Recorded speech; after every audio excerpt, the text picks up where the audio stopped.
Hi, I'm Ray. My pronouns for today are he, him. And you're listening to Insert Quest here. Today's quest is going to be episode 2 or possibly 3, depending on how we end up breaking it up, of our R.E.S.E Robot Solutions campaign of my new mecha RPG, Live, Love, Die. So we'll jump into that into a minute, but let's just have our players introduce themselves, starting with... I guess I'll go first. Nope, this time it's me. You went first last time. Hey, everybody, I'm Alex. I am also he, him, and you might know me from the Ragnarok podcast. And today I will be playing pilot Alistair Calderon. He is an old pilot. That's his demeanor. He has hidden hair, cold eyes, a scarred body. He's Hispanic. He has archaic off-duty clothes, and he wears fatigues into battle. He pilots the mech Exeter along with his AI, Regan. And he is currently bereaved. That is his condition. All right. Hi, everybody. I am Ryan, also from the Ragnarok podcast, and now from the RPPR Live at Gen Con 2018 cover photo. Ooh, all of the cross-promotion. Yeah. Damn. Tonight I'm going to be playing pilot Tessa Albrent. Tessa has glamorous hair, determined eyes, toned body. She is black. She wears fashionable off-duty clothing and pristine battle clothing, and she pilots the mech Eyebright, which is a gauntlet class, along with her AI pal Zephyr. Nice. We're going to jump into the game in just a second, and Ryan is actually going to be detailing for us exactly what the intel was that they managed to score from last mission. At the moment, all we've detailed is that it lists the enemy positions. But before we start with that, I just wanted to talk a little bit about our safety tools. So before we begin play, we're going to have a little bit of a chat about this. So we do our best to ensure that our players have a safe and enjoyable time on our show, and a lot of that comes from the discussions that happen before we even start recording. We also use the X card rule during play as a way to help communication at the table or in the chat room in this instance. The X card rule is an optional rule that can be included in any game. In this instance, we're going to be using it as either saying X card or putting X card in the chat, or just saying X. If anything makes anyone uncomfortable in any way, they can simply say X card or put the X in the chat, and they do not have to explain why it's made them uncomfortable or anything like that. It doesn't matter why. When we invoke the X card, we simply move on from the thing that was X carded, and if there is ever an issue, anyone can always call for a break, and we can talk privately, or they can ask to talk to me privately after the game. We also want you, our listeners, to feel safe.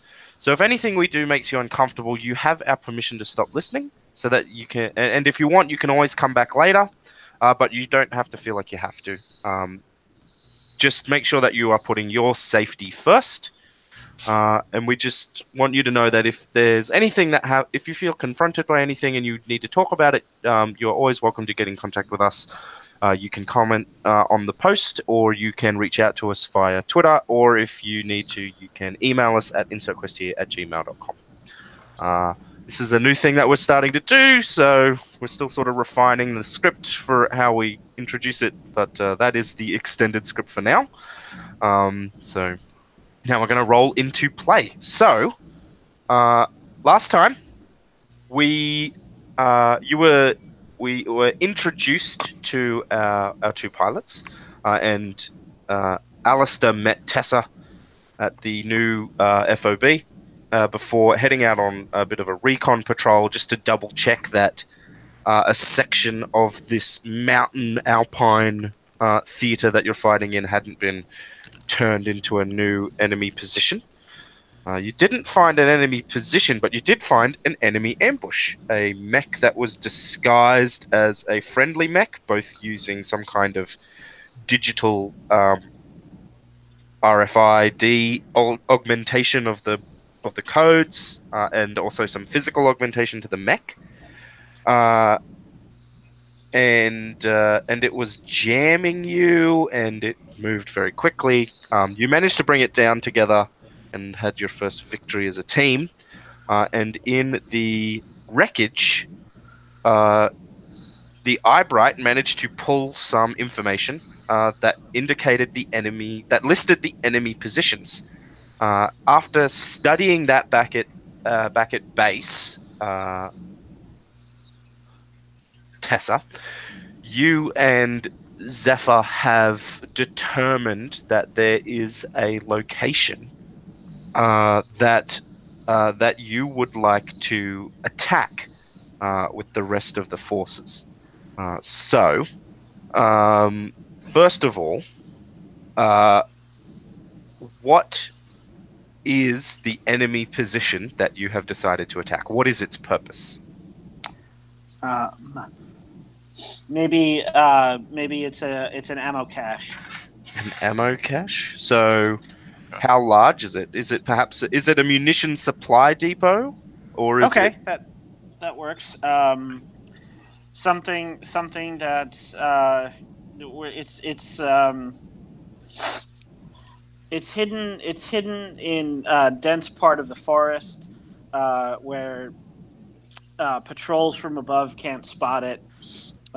So it's in under a particularly thick part of the canopy, if there is such, and it is the main munition supply depot for the MacDuff forces. You're fighting on the side of Where MacDuff? I'm sorry. Yeah. For the Oscaro forces. I got my notes on another page here. It's all good. Okay. So I've got that it's a munitions supply. It's in dense woods and it's hidden from aerial observation. It's very well disguised, but we were able to correlate it with several reconnaissance flyovers, and once we knew that there was something there to look for, we spotted it. Yeah, it's like those. It's like in World War II, how they made entire factories and things disappear. Yeah. In America, they're just like, yeah, we'll just put a huge cargo net over the whole thing. Big tarp. We'll paint an entire town on top of this factory. Cool. How well? Oh, actually, that will come out as we play. So I think you put this to. Actually, do you put this to? Who is the first person you tell about this potential mission opportunity?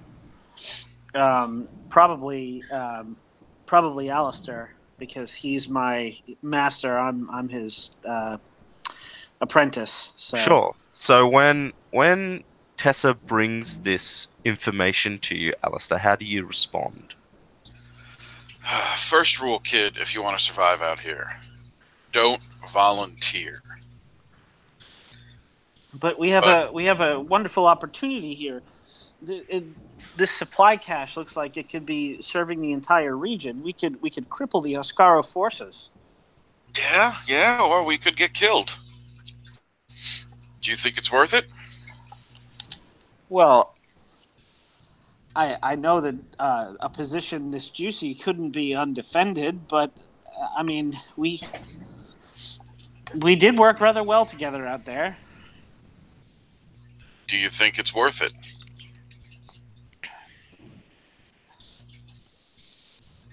Well, I mean, my training tells me that we should bring this objective up to command. It's what's best for the client. That's not what I asked you. Do you think it's worth it?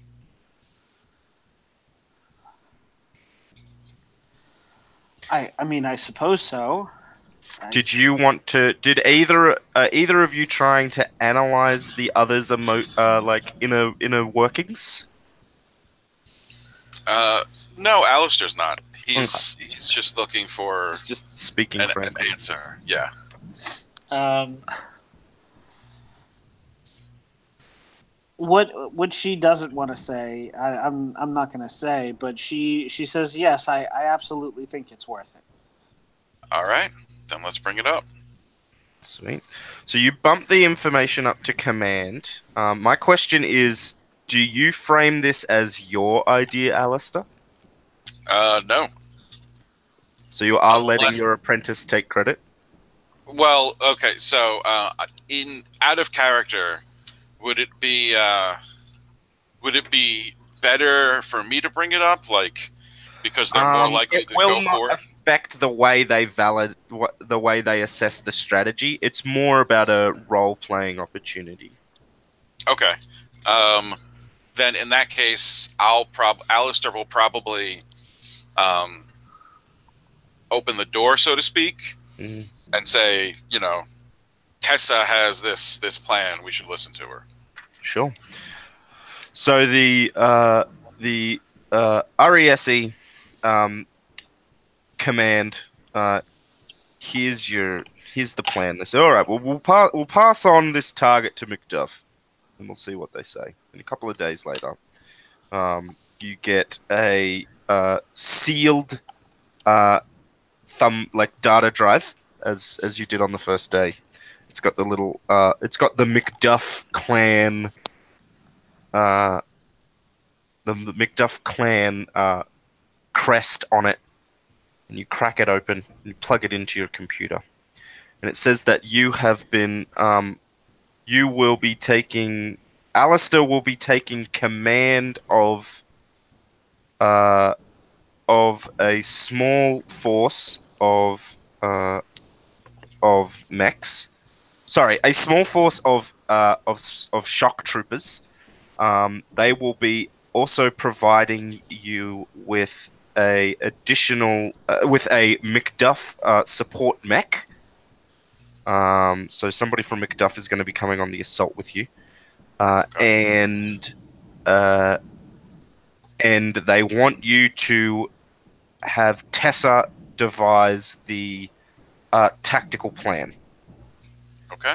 So you'll be So going on Tessa's mission plan, and it will be you in command. so shock troops. Those are just guys, not Those inmates. are just dudes. Okay. They are slightly more well equipped dudes. They'll probably have swords and tartan on because they're fucking Macduff soldiers. Right. Your company does not provide infantry. You are a mech mercenary force, so you will provide like support services for mechs. So it would not be uncommon for half the engineers on a base to be made up of people from your company. Most of the mechs in this base are yours, with Macduff forces rotating through occasionally. They Okay. have their own forward operating base near here as well. Theirs is a little bit closer to the front line. And so like they might come back here for if it's a closer repair station or whatever. But we do see this Macduff soldier arrive a few hours after you uh, get that that mission plan, or that mission brief, I suppose. And I need a name for this Macduff pilot and some pronouns. Hmm. Do we want to go hard on like the Scottish? I mean, I don't see why not. I'm happy for a Scottish-Spanish fusion because I'm very into Scottish-Spanish fusion things. Okay. How about hmm, Liam Cortez? Liam Cortez. And what are Liam's pronouns? Ryan? Um, go with they them. Sure. Liam Cortez.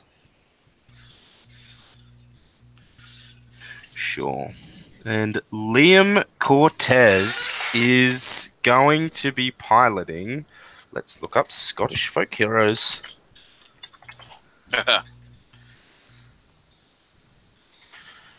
Scottish mythology will do. Oh yeah, let's just jump straight down to the Ulster cycle, please. Bring me that sweet, sweet Ulster cycle. Is there like a list of characters anywhere? Nope. Here we go. Ulster characters. Oh yeah, it's got to be that one, surely. Yeah. So, Liam Cortez is piloting the Culane, spelled Culann. Does anyone's AI tell them what that means? I think Reagan probably tells Alistair because she doesn't want him to look like an idiot. Excellent. So Culane was a smith whose house was protected by a ferocious watchdog. Culane's hound was blah blah blah blah blah blah blah. So How do you spell that again? I'm sorry. Culann. Culane would be my guess at the pronunciation. It doesn't have a pronunciation guide on the page, so I'm guessing that it is pronounced phonetically. So they climb down out of their, or rather, you don't see their mech. You just know what they're piloting. And they approach you. Shirt bare, or rather chest bare, except for some cloth wrapped around their chest, and you can't tell if it's binding or bandage. They've got a kilt on. They're covered in blue tattoos, and it feels really like kind of almost. It feels like cosplay to you. Like, it feels like they're putting it on a bit. And you see at their side you see them carrying what looks kind of like a mech knife that has a handle thin enough for a person to pick it up as a sword. So it's like a great sword in their hands. Looks like someone got lost on the way to the Braveheart convention. It's very much like an anime. It's like Liam looks like an anime interpretation of the Highlander. That's amazing. I love it. It's like Cloud and and the Highlander were fused. Yeah. Reagan shushes you. They're going to give us an assignment on the Outer Rim again. Do you want that? No. You're right. I'm sorry. Then be respectful. Liam walks up to you and puts their hand forward, and their hands are kind of like calloused and blackened, like with machine grease and things. Yeah. Alistair sticks out his hand and grabs Liam's. Yeah, you do the Mongol handshake. The like forearm to forearm. Yeah, very Klingon. Yep. And say, You must be Liam. And you must be Alistair. I've heard so much about you. Oh, hope it was good.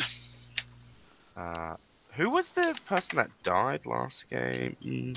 Doug, I believe. Doug. Yeah. He says, I hear that we're going to be giving them some payback for Doug. Oh, you better believe it. They were cousin to one of my wives. So I'm keen to be taking the fight to them. One of your wives? Yes. Wow, that's I've got enough problems with the one.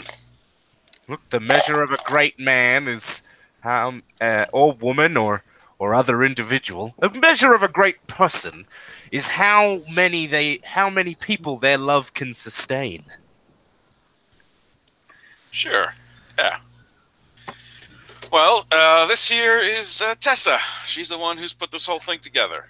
Ah, any idea when you'll Hi. have the mission plan for us, Tessa? Oh, I should have it ready by this evening, sir. Uh, hmm. Yeah, I'm not sure about sir. You can just call me Liam. And they put their hand forward. Right. She awkwardly takes his hand and then, like, isn't sure if she should go over or under to do the forearm handshake, and it's kind of a weird moment. And sort of like guide your hand into it. Yeah. Say, yes, yes, excellent, excellent. Well, Kulain should be arriving soon. I can't wait for you all to see them on the battlefield. I'm sure it's going to be a sight. Looking forward to it.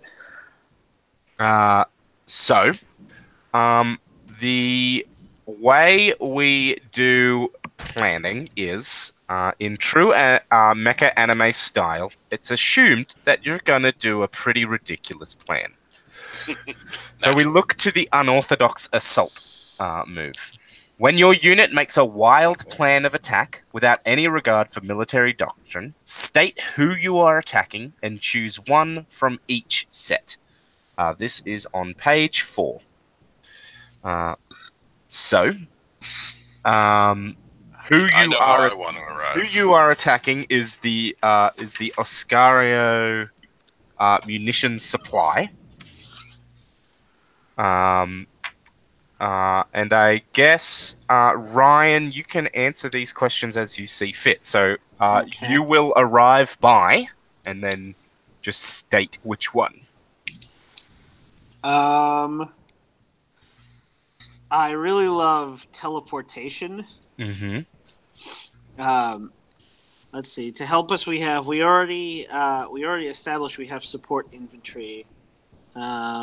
Yes, so no need to take that again. Right.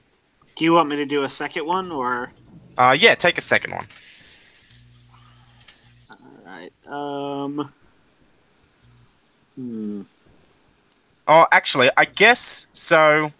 I guess by saying if you picked support infantry, it would be the difference of are they charging into the fray with you, or are they waiting till you've cleared the base and then they're going to come in and mop up. Right.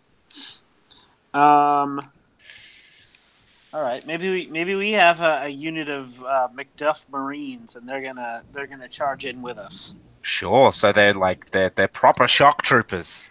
Yeah. Excellent. Things could get dicey if we ignore the.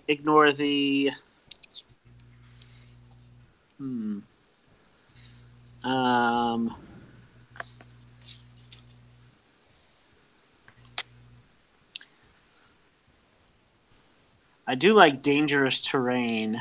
Mm-hmm. But unstable anomaly is also kind of an interesting one.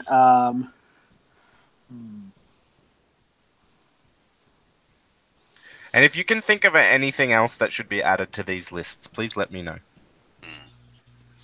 I'm gonna go with dangerous terrain. Nice. Now I gotta try and work out what the dangerous terrain will be. Oh, I thought I had to. That's better. So yeah, dangerous terrain. Yeah.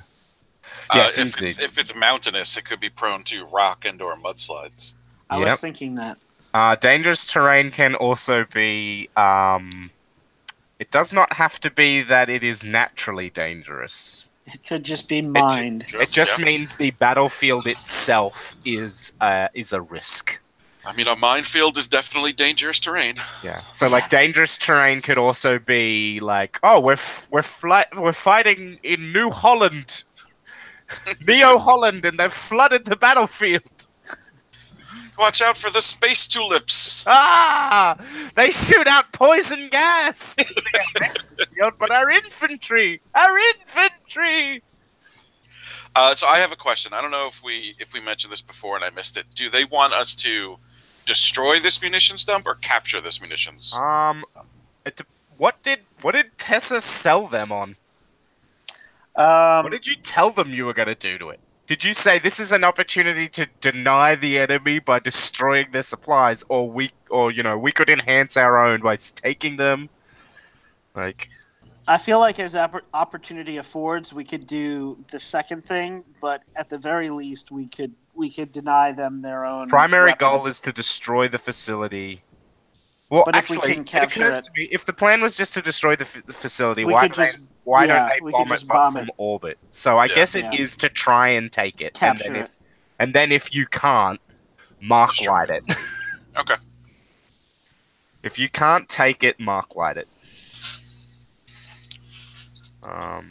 Cool. So we're doing teleportation. You have close infantry support. I'm going to put close into that. And I'm going to move the support around.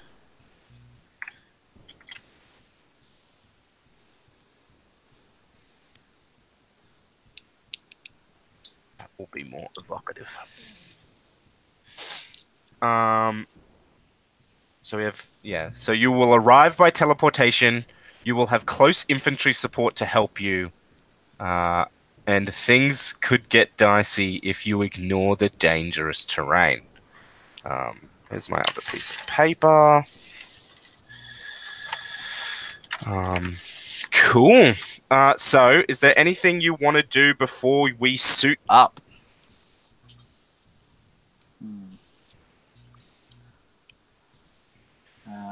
Not that I can think of, but So, Alistair's going to go over to Tessa, so obviously we had some, anime-style briefing where we're all sitting around a table with holograms and, lines showing where we're coming in and the attack plan and everything. And yeah, indeed. After everyone's left, Alistair's going to go up to Tessa and say, that looks good. Tessa Just know is that... Go ahead. No, what were you saying? I was gonna say Tessa is beaming after giving the presentation. She's full of nervous energy, but she's clearly super proud of herself and used to being the star pupil. It's a good plan, but just know that no plan survives contact with the enemy, and when things get dicey out there, it's not your fault. Of course, Master. I'm not so foolish as to think that it'll go off without a hitch. But I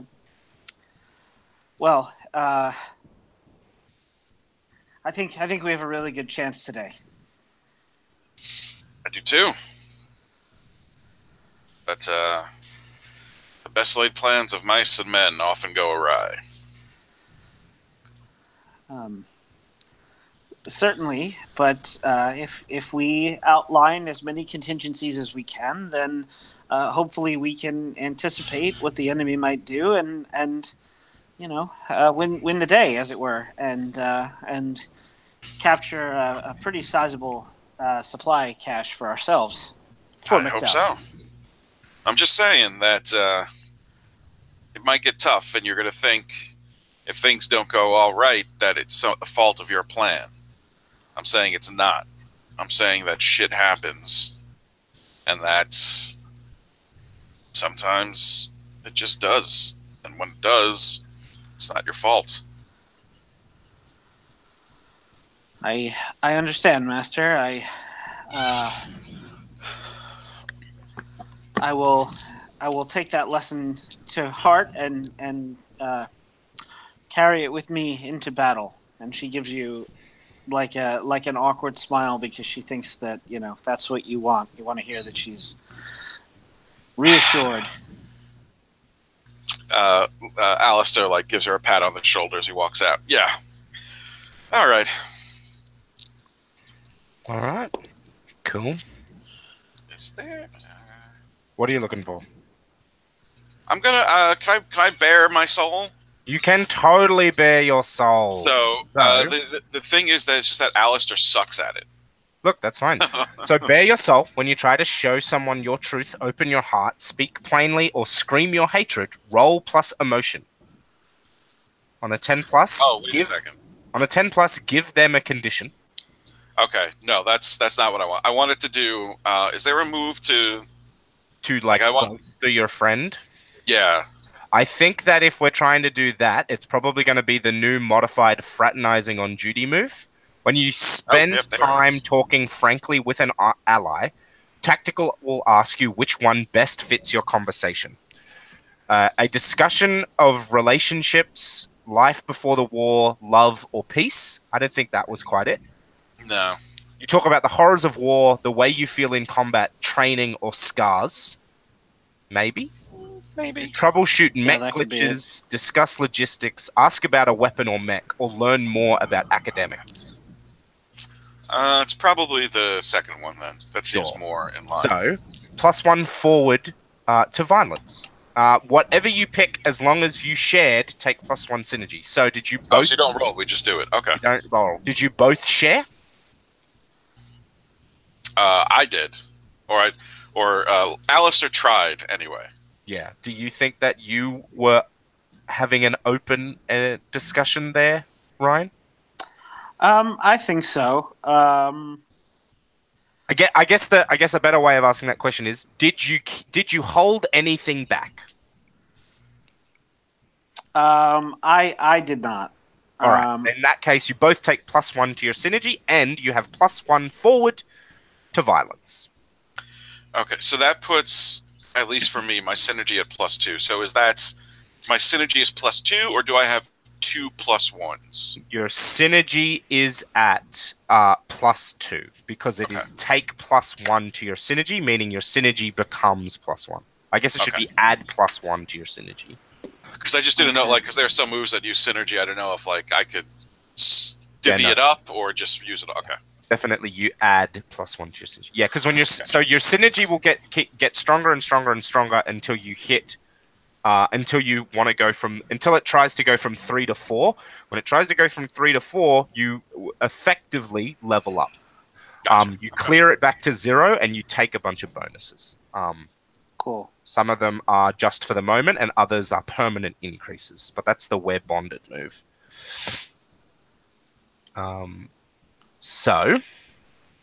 Yeah, you both take that extra synergy, and you will have +1 forward to your next violence move, which will. I feel like it's probably going to be maximum effort, but we'll see what happens. It's either going to be maximum effort or time for mayhem. We'll see which one happens first. Back outside, you come out of your base and you see Liam, shirt off. No, shirt on rather. They've put on kind of like a Renaissance blouse. It's got Liam has? it's got like frilly arm cuffs. It is like, and it laces up near the neck. But I don't want to be a pirate. Sorry. And you see Liam lifting up their sword, their great sword, and slotting it in to this burly armed mech that has these two knives sticking out of its hands, like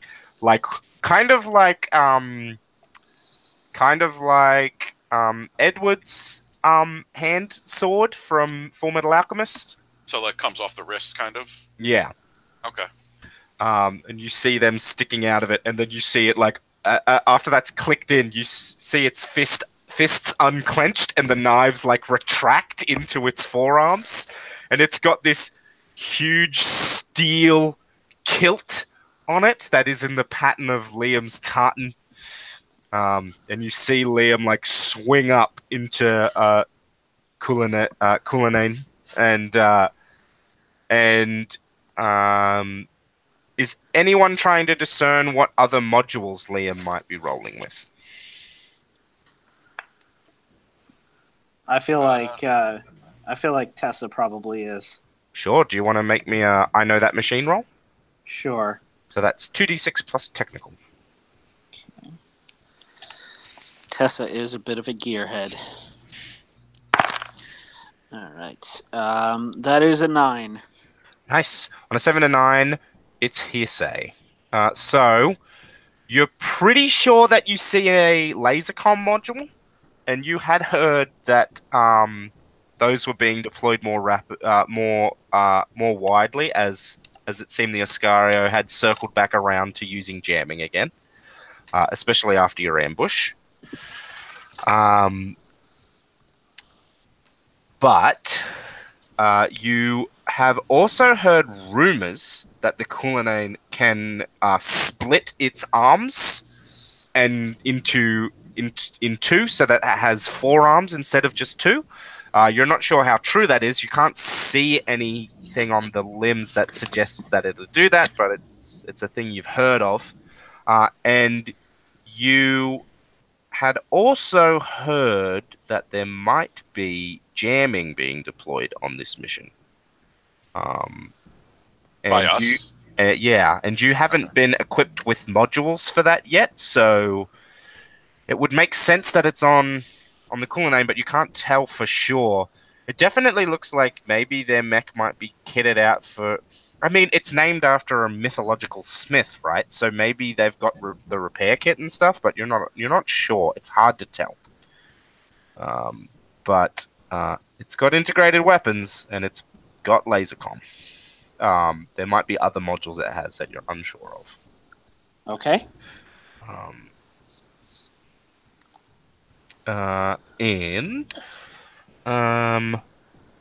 With that, I think we'll move into suit up.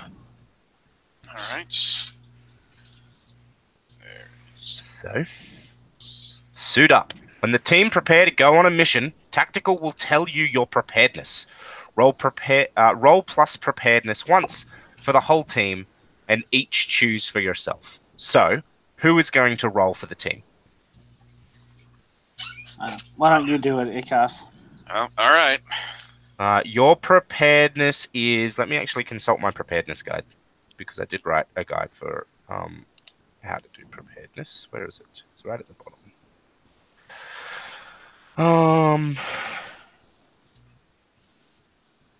Your preparedness is 2, because you have time to prepare. Okay. So +2. Oh, Ryan, you're lucky. That gives us a 12. Oh, Nice. nice work. So we each choose 3, or we choose 3 for all of us? You choose 3 for yourself, so you each choose 3. All right. So, I mean, there's 4 options. Just tell me which ones you're picking. I'm clearing mech harm, because my mech still has some harm. Same here. Was it clear weapon condition? So, if I take that one, I don't have any weapon conditions, but can I still take the +1 forward? Yes, you do everything on the list. It Okay. is, yeah.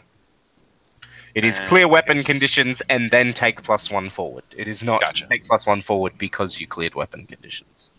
I think I'm going to take that one as well. Cool. Reload would be for like single-use things, if we had a med kit. Yeah, reload would be if you have single-use things, and change loadout is you can equip 6 mech modules, but you can own as many as you want, so you can customize your mech between missions.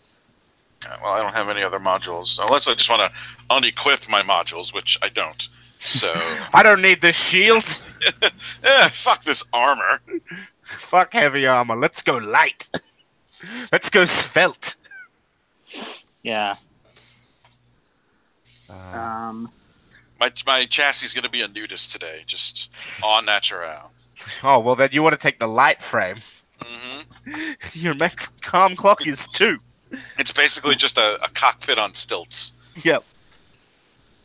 We're not going out like this, Alistair. I do want to put in the light armor chassis mod, but I just don't know what the benefit will be. It'll probably be like you're more maneuverable, as he said, but maybe something else.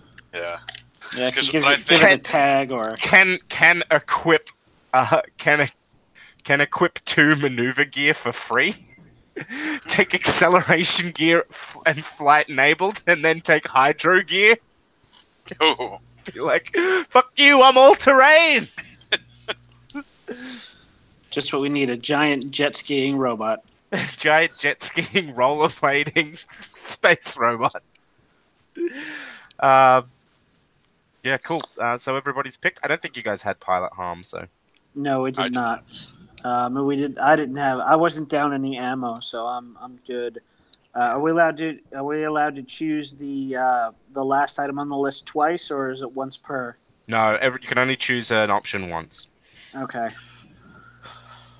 I mean, I'm gonna pick reload just so I can have a dramatic shot where my mech like cocks its giant shotgun. Yeah, nice. Yeah, they're like shoving more ammo onto your mech. I like that too. And I think that you get like a flag from the base's armory management AI, and it says a heads up.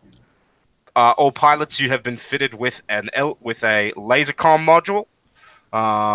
The jamming will be deployed on this mission. Please make your way to the teleportation pad.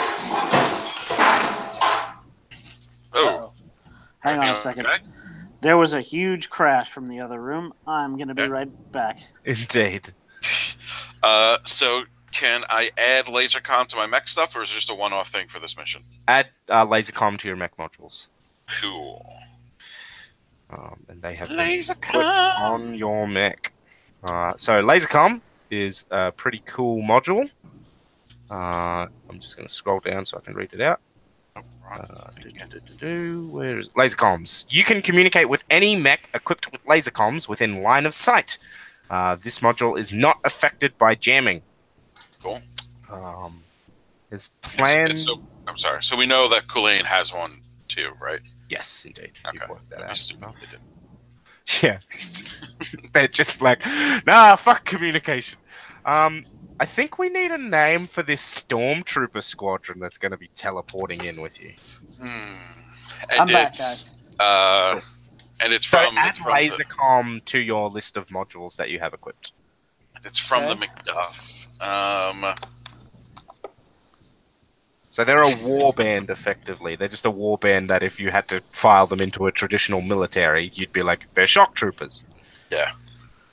I want to call them the Howling Commandos. Just rip off Nick Fury. How can we change that slightly? The Roaring Commandos. The Roaring Commandos. The Battling Banshees. Ooh, that's a good one. Okay. Blazing Banshees. Maybe they use a lot of incendiary weapons. Well, they have to have like anti-mech weapons. Yes. So that could work. They've got lots of thermite. So much thermite. Are we going with the Blazing Banshees? I like That it. sounds good. All right. Do they have a motto, Ryan?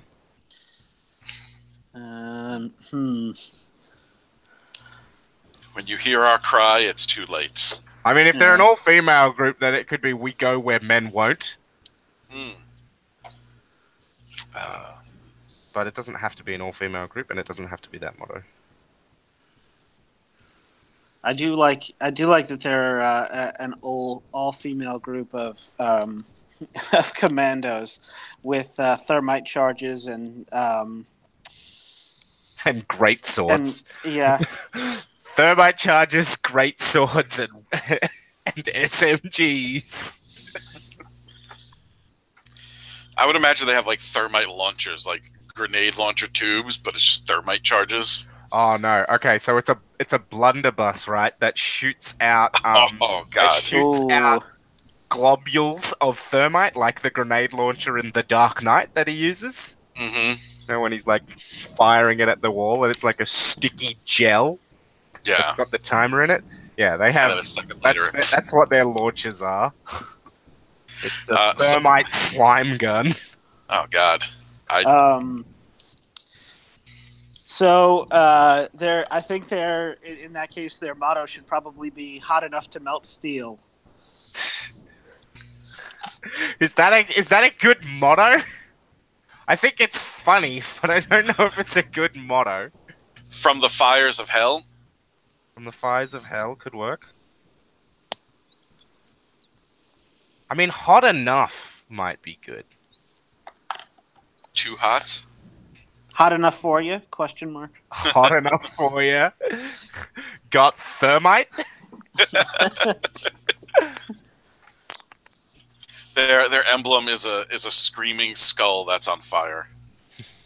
With long hair, long white hair. Yeah. All right, I'm gonna go with hot enough for you.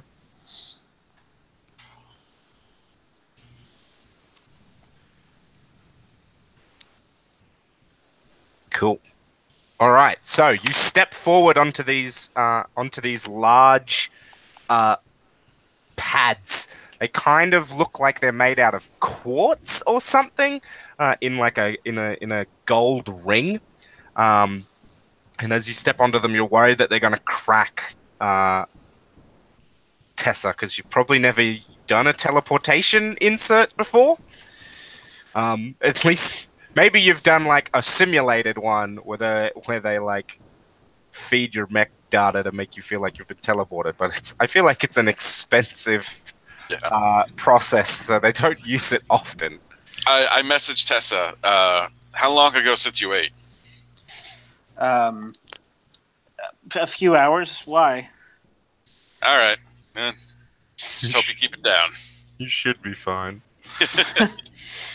I think the commandos are in like you see them all like climbing onto these jeeps, and they have like what look like fire suits on, except it's gold foil.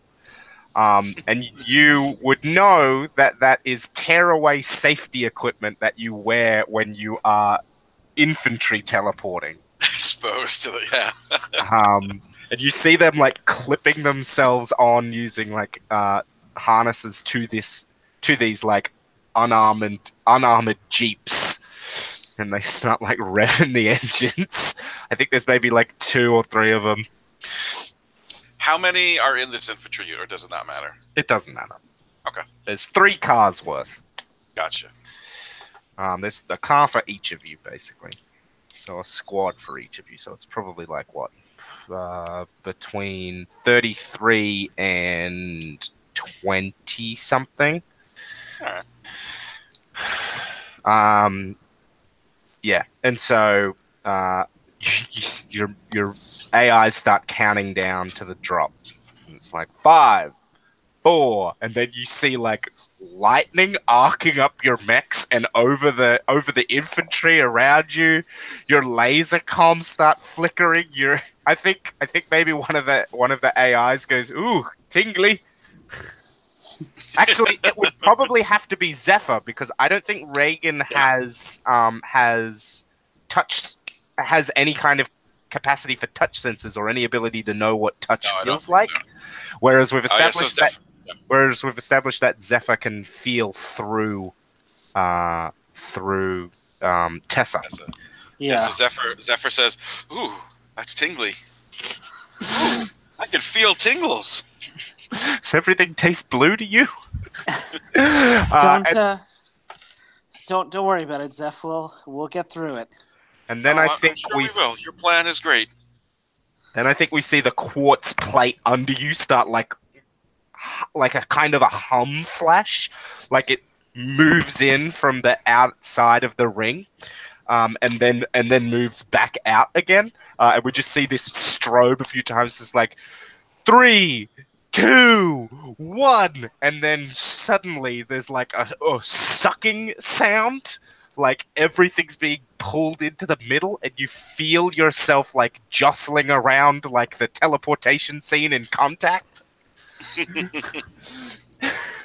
And then we just hear this like faint kind of pop noise of like a jar that's been sealed being opened.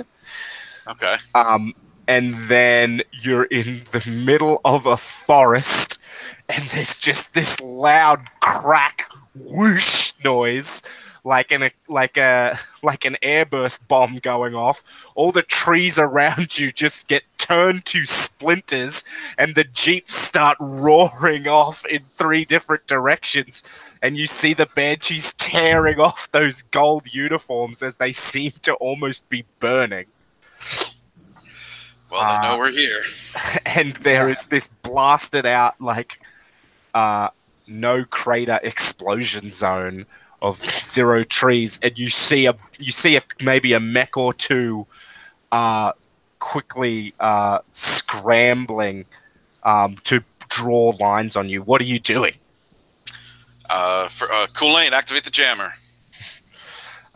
He says, "Of course, Alistair."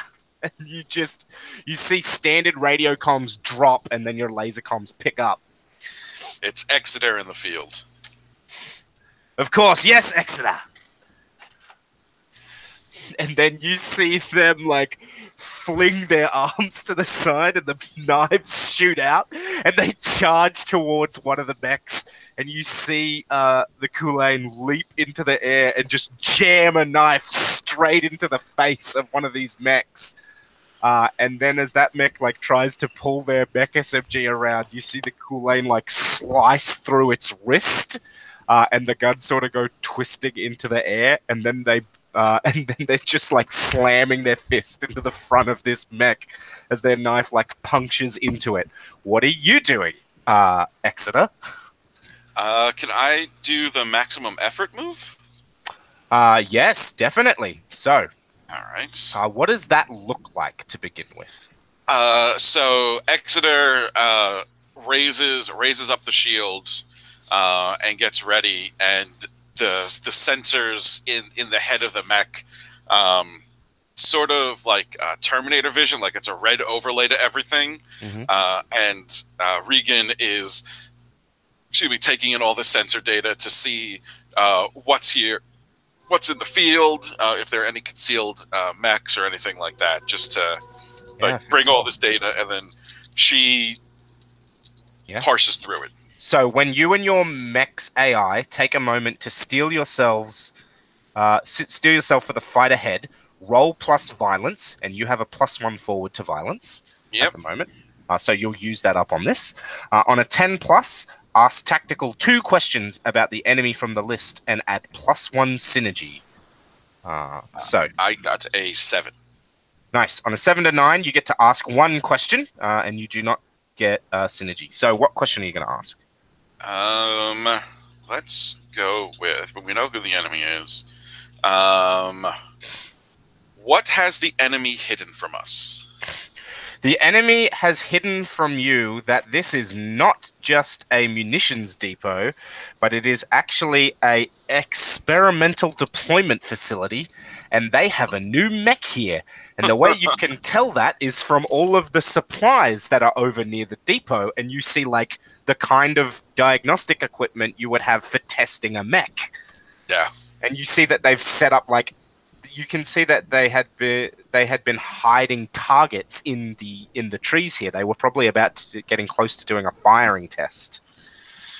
So there is an enemy mech here of some substantial quality. I am going to relay that information. Yeah. What do you say? What do you say to the team? Stay on your toes, team. There's an experimental mech here somewhere, and it's armed. Eyebright, what are you doing? I think Eyebright takes to the air, and you said there's a couple of enemy mechs around? Yeah, indeed. All right. Eyebright is going to, since they're the more maneuverable mech, attempt to draw the fire of the enemy mechs so that the blazing banshees can get. So you're going to distract them so that the banshees can, like, shoot their thermite charges onto their backs? Right. Sure. So that sounds like a time for mayhem move. Yeah. So roll plus violence, and you have +1 forward to this. And you also have +1 forward because this is the first attack you're making with your weapons. Okay. So I'm using my SMG. Sure. Eyebright activates its jets and flies up and peppers the ground with, or peppers these enemy mechs with machine Bullets. gun fire. Let's see how we go. +2, and I got a 13. Nice. Well done. So you get to pick 2 from the list, and you add +1 synergy, which I believe takes you to at least 3. That actually brings me up to 4, so I reset to 0. So reset. So as you leap into the air and you fire off the bullets, and you and Eyebright move in perfect concert, you realize that you are bonded. You are connected together. You are in perfect concert. So when your synergy would increase beyond +3, reset it to 0 and reaffirm your commitment to each other. So what do you say as you leap into the air, as you realize the strength of your bond?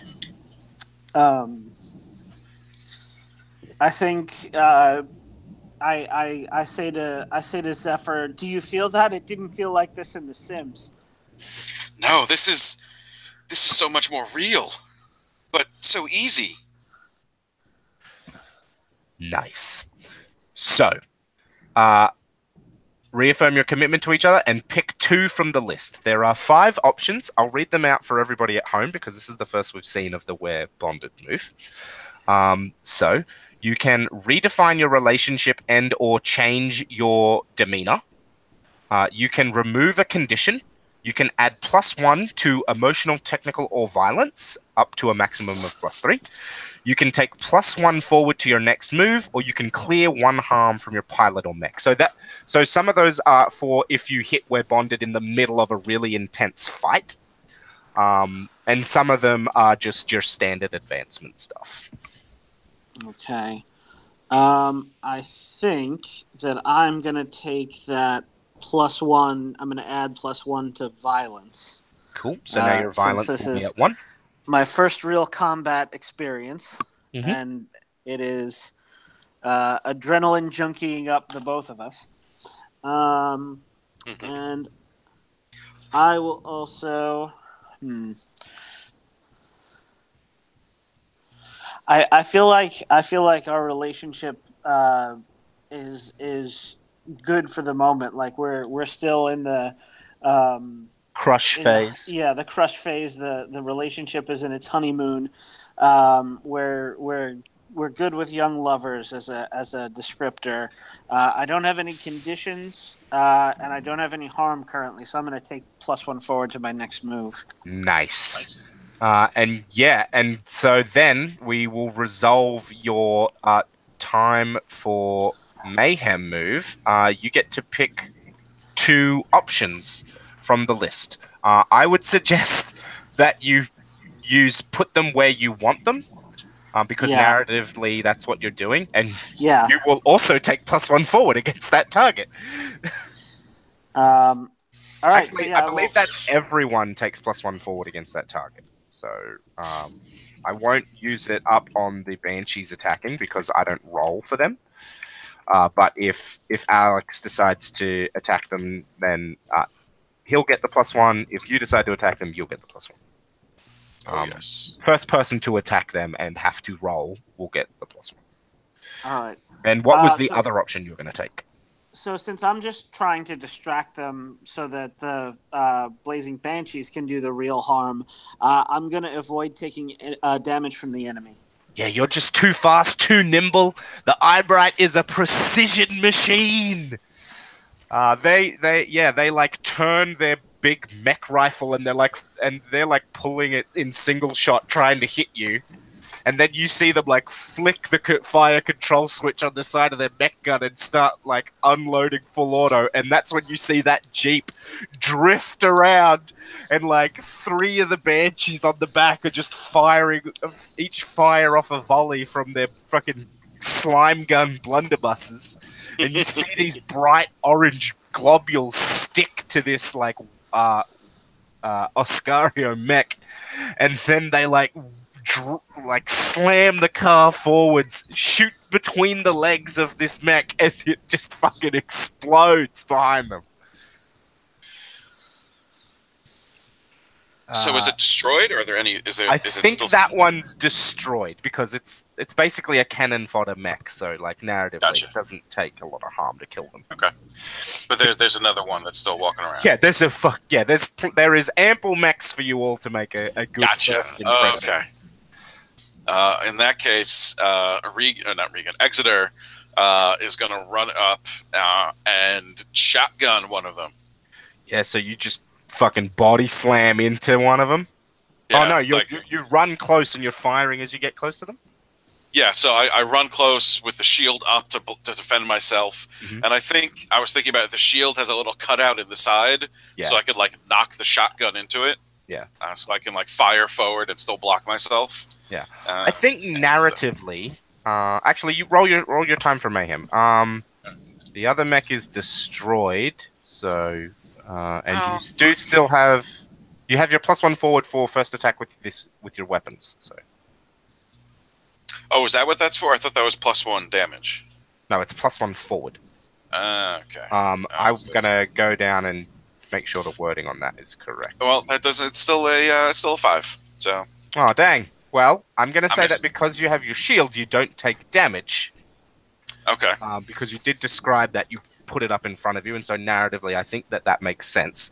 But what I am gonna give you is a condition. Because they have a beam rifle, and while they don't do any damage to you, they do manage to shoot you right in your main senses. I need those. You are going to take the condition blinded to your mech. You can't see shit. All right, let me mech conditions. How many of those can we take again? You can take 4 mech conditions.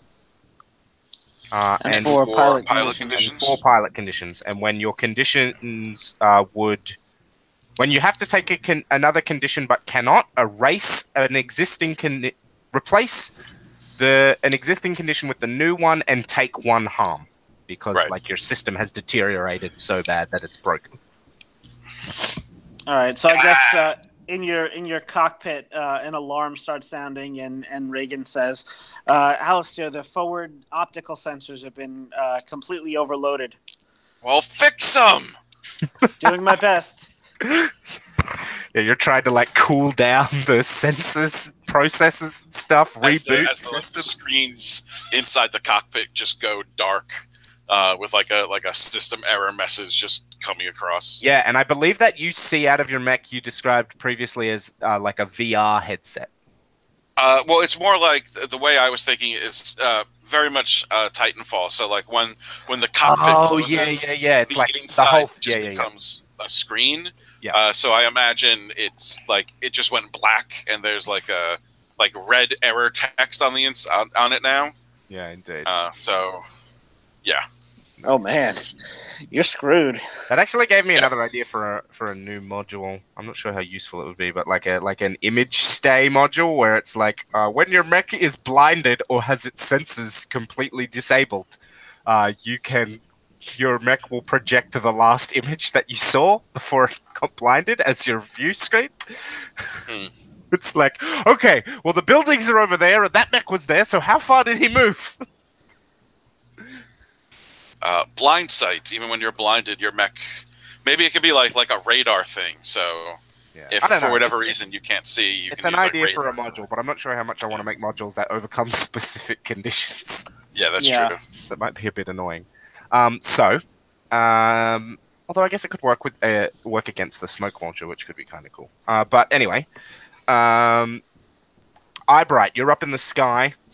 You see that the Exeter is right near an enemy mech, but the enemy mech's kind of like dancing around it, and the Exeter doesn't. You're not quite sure why the Exeter hasn't just put it down. Yeah, I call over to Alistair. Exeter, what is your status? Are you disabled? I'm blind. They shot me right in the optical sensors. Hang on, I'm coming. And I bring the I bring the Eyebright down and charge at this thing and draw my laser glaive, and I'm gonna slice it in half. All right. Time for mayhem.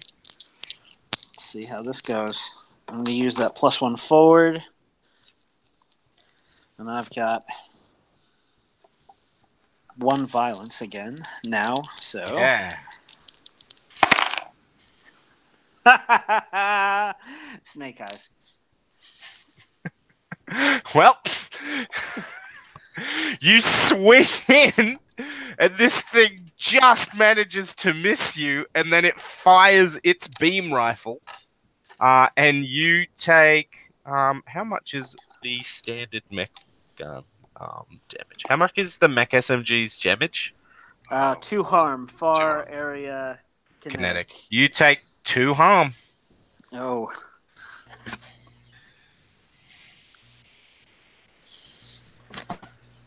And then I think we see the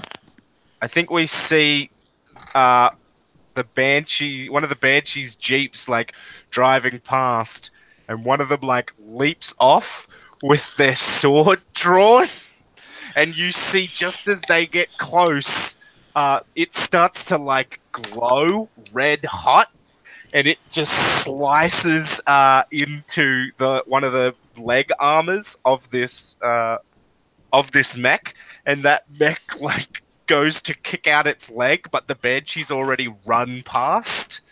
And then you see that Jeep like circling around this little conflagration that you have, and more of the Banshees like jumping off, swords drawn as they charge at this mech. And then you probably hear one of them, one of the women shout out, "Blazing Banshees! Is it hot enough for you?" And then a bunch of them shout back, "Hell no!" And then you see like them like just slashing at this mech. They have put it where they want it, as this mech is like on the back foot and trying to work out how to fight infantry. As that it can't get its beam rifle down on it. It's trying to work out how to stamp on them, but they keep combat rolling and dancing past it. So, what happens now? Well, Eyebright can still see this thing, and it's still up. So I'm gonna take another swing at it while it's distracted by the infantry. Yeah, and you've got that +1 forward because they've put it where they want it. Yep. All right. Let's hope that +1 does me a little bit better than it did last time. Yep. Let's see. Okay, that's a 12. Much better. Nice. We're getting very big extremes today. Yeah. That is, I believe that on Take Mayhem, it's a pick 2, and you take Synergy. All right. So. Yeah, you take +1 Synergy, so your Synergy's back at 1.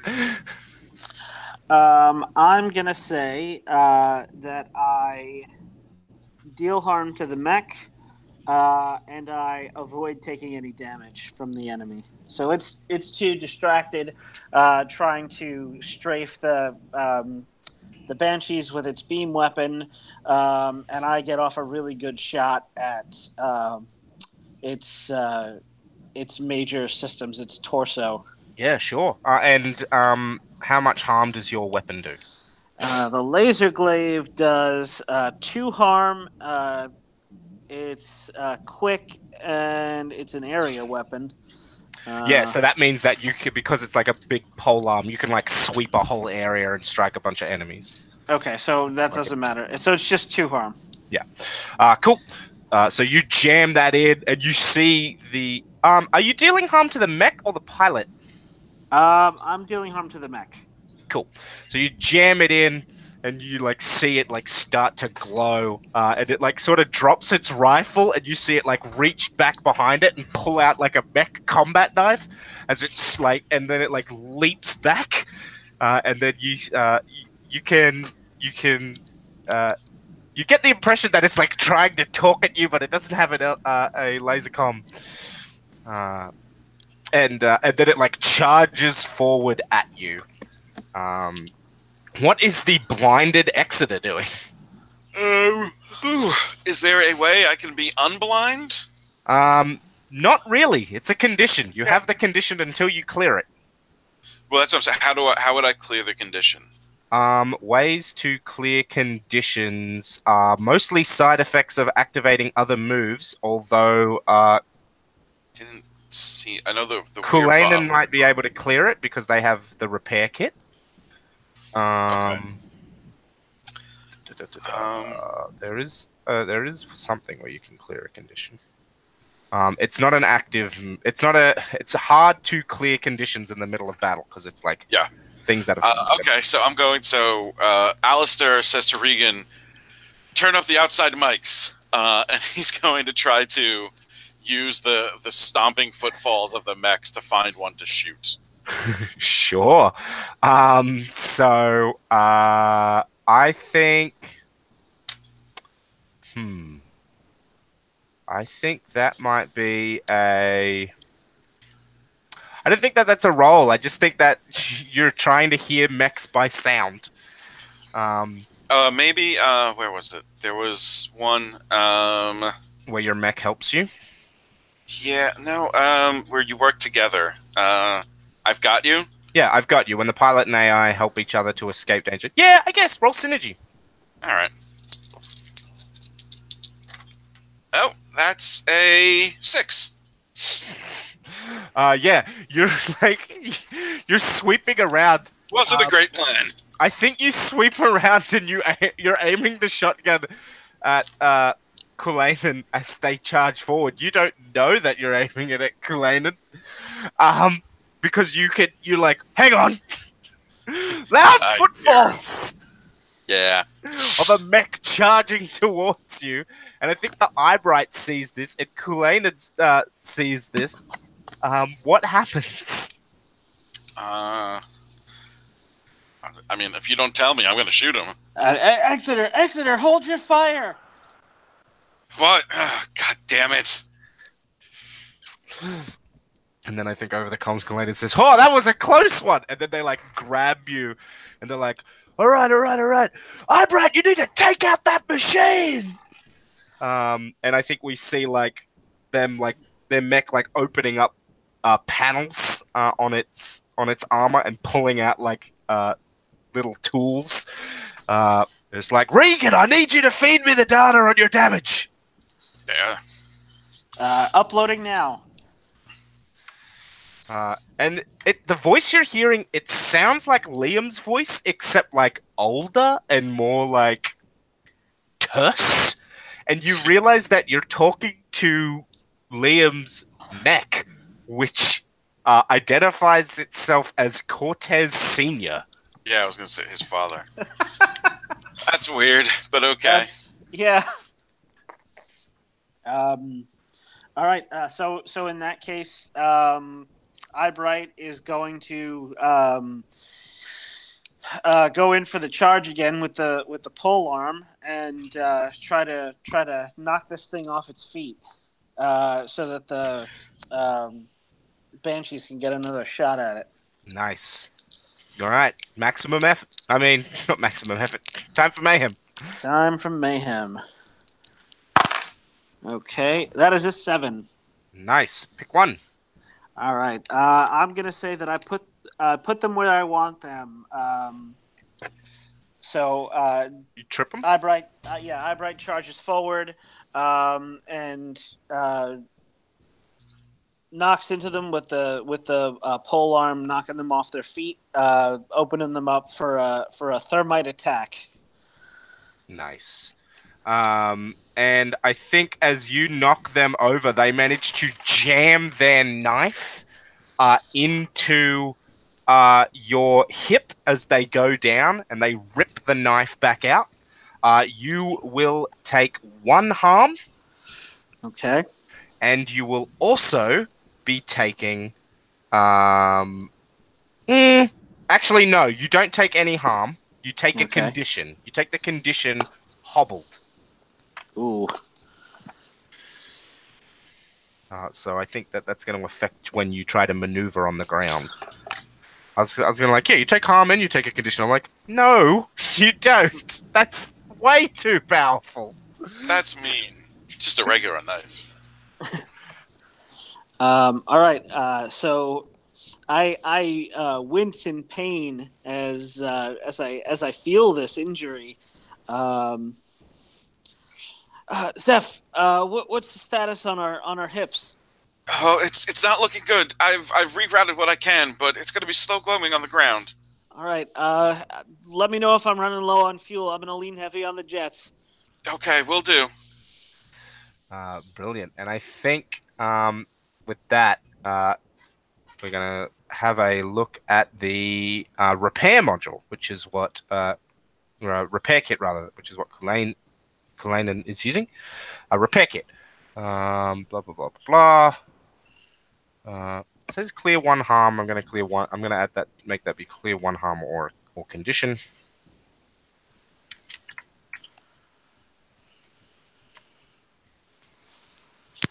I will add that to the other one.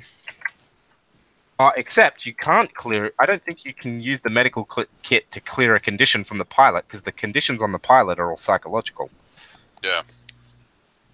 So I'm not going to add it to that. But yeah, so they use their repair kit to clear a condition from you, Eyebright.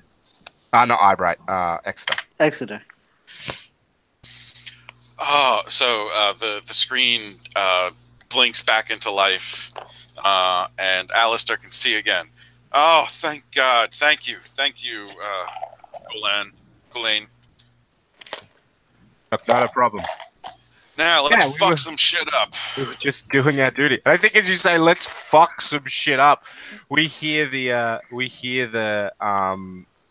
banshees screaming, "Ah!" as they hold their burning swords aloft, and they've pulled this mech pilot out.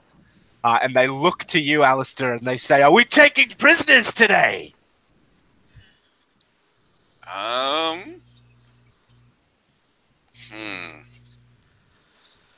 I don't know.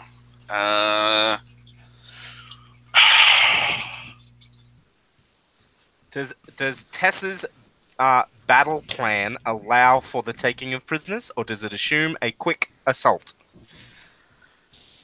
I think maybe Tessa didn't think of that. I think that is a reasonable answer to that question. All right. So Alistair says, "Yeah, take them alive if you can." Nice. So they you see them like putting zip ties on him and chucking him in the back of one of the jeeps, and then one of them walks up to the Eyebright and says, "Sorry about the hip." And then, yeah. I say, don't worry. We're still on our feet. Let's keep going. Before they scramble that experimental mech. And almost right on cue, we see a huge like explosion of purple beam light shoot out of the wall of the munitions storage. It doesn't hit anyone, but it like burns a bunch of the trees behind. It's definitely a beam weapon. And we see this huge like angular mech walk forward. And you see that it's like kind of a purplish blue color. It's got like white dazzle pattern streaks on it. It's got like a mace in one hand and this large cannon in the other, and it's sort of like a hammer in one hand, and it's sort of holding its hammer hand up under the barrel of its cannon, like resting the cannon on its forearm as it walks forward, and it's kind of got like almost a daimyo samurai helmet thing going on with its head shape. It's more fabulous than us. We have to kill it. You had to say it, didn't you? Reagan says, "If we don't die, you're gonna have to teach her not to do that." Yeah, we are. And then I think we hear over like loudspeaker. It says, "Macduff forces. Now is your last chance to retreat. You fight the experimental geyser burst gigafortress. You cannot hope to stand against my power." I shoot him. All right, time for mayhem. Well, I hope I shoot him. Let me see if I can actually do something this fight. See if you hit this asshole. Hey, that's a 9. Look, a 9 is a hit. Pick one. Taking damage there. Also, you can hit the target and not deal damage if you want to. If you want to do the save Deal yourself harm from to being the hurt. mech is the. Well, so I yeah, have to pick to deal harm to the mech.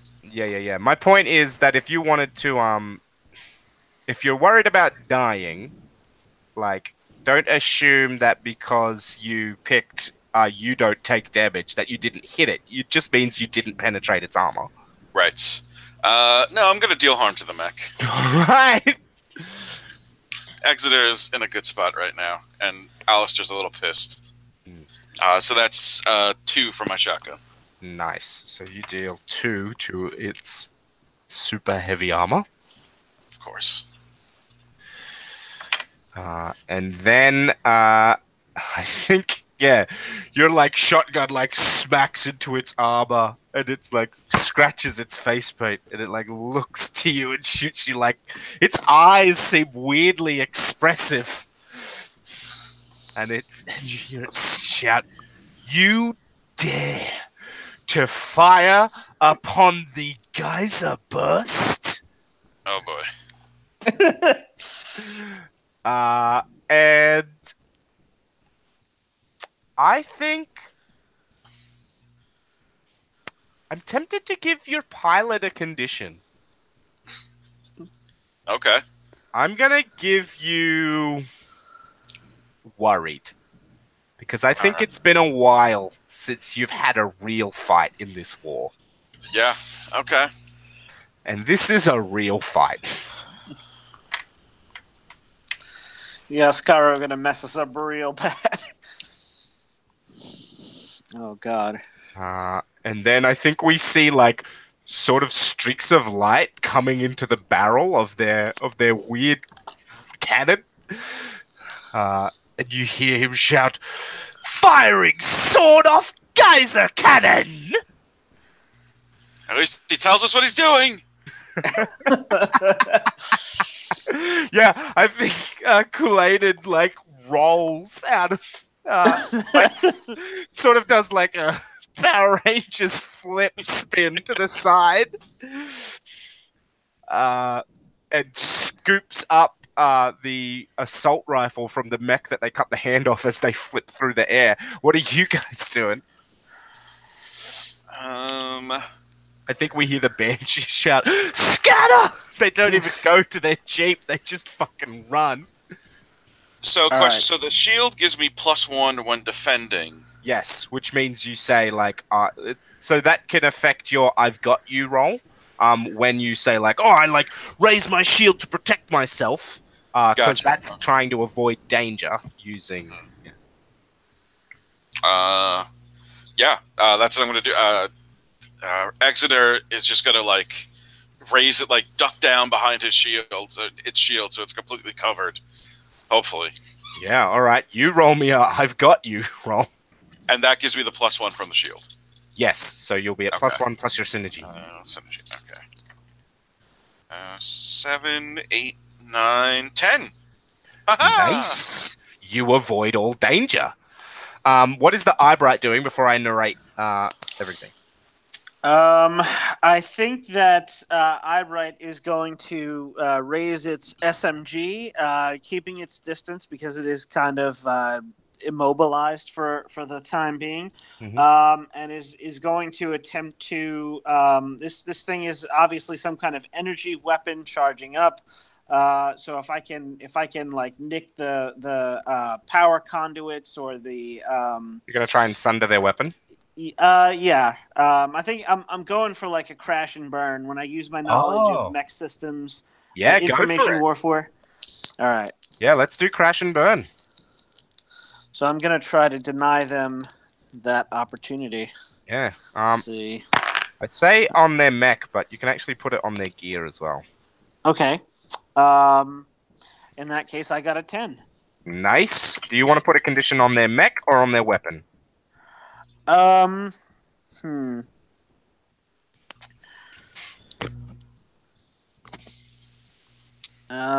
I think I'm gonna put a condition on their weapon.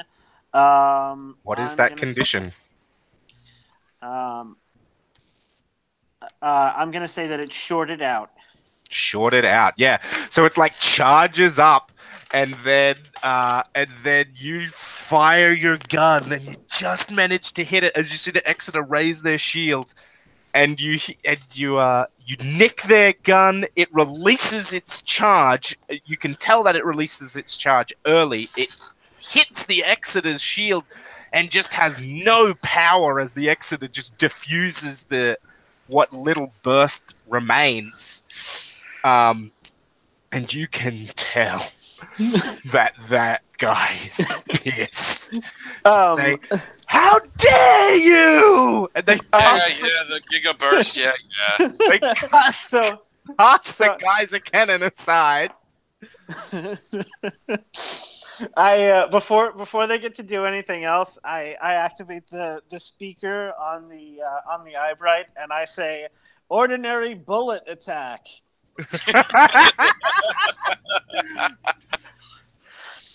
You do not understand the power of what you fight against.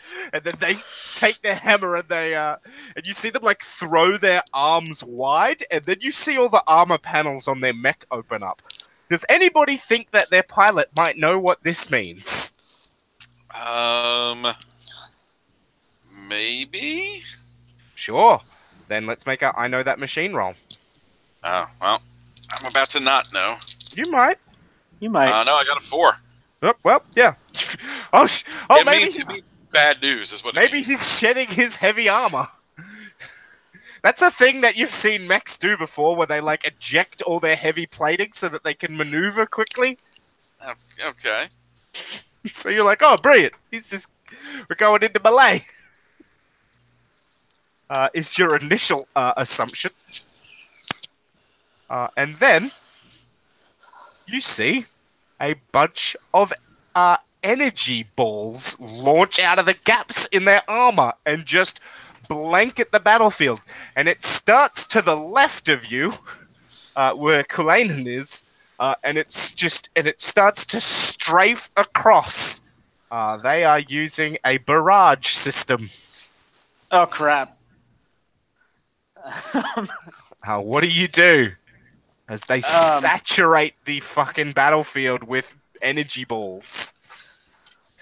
So it's strafing across in like a line, or is it just like?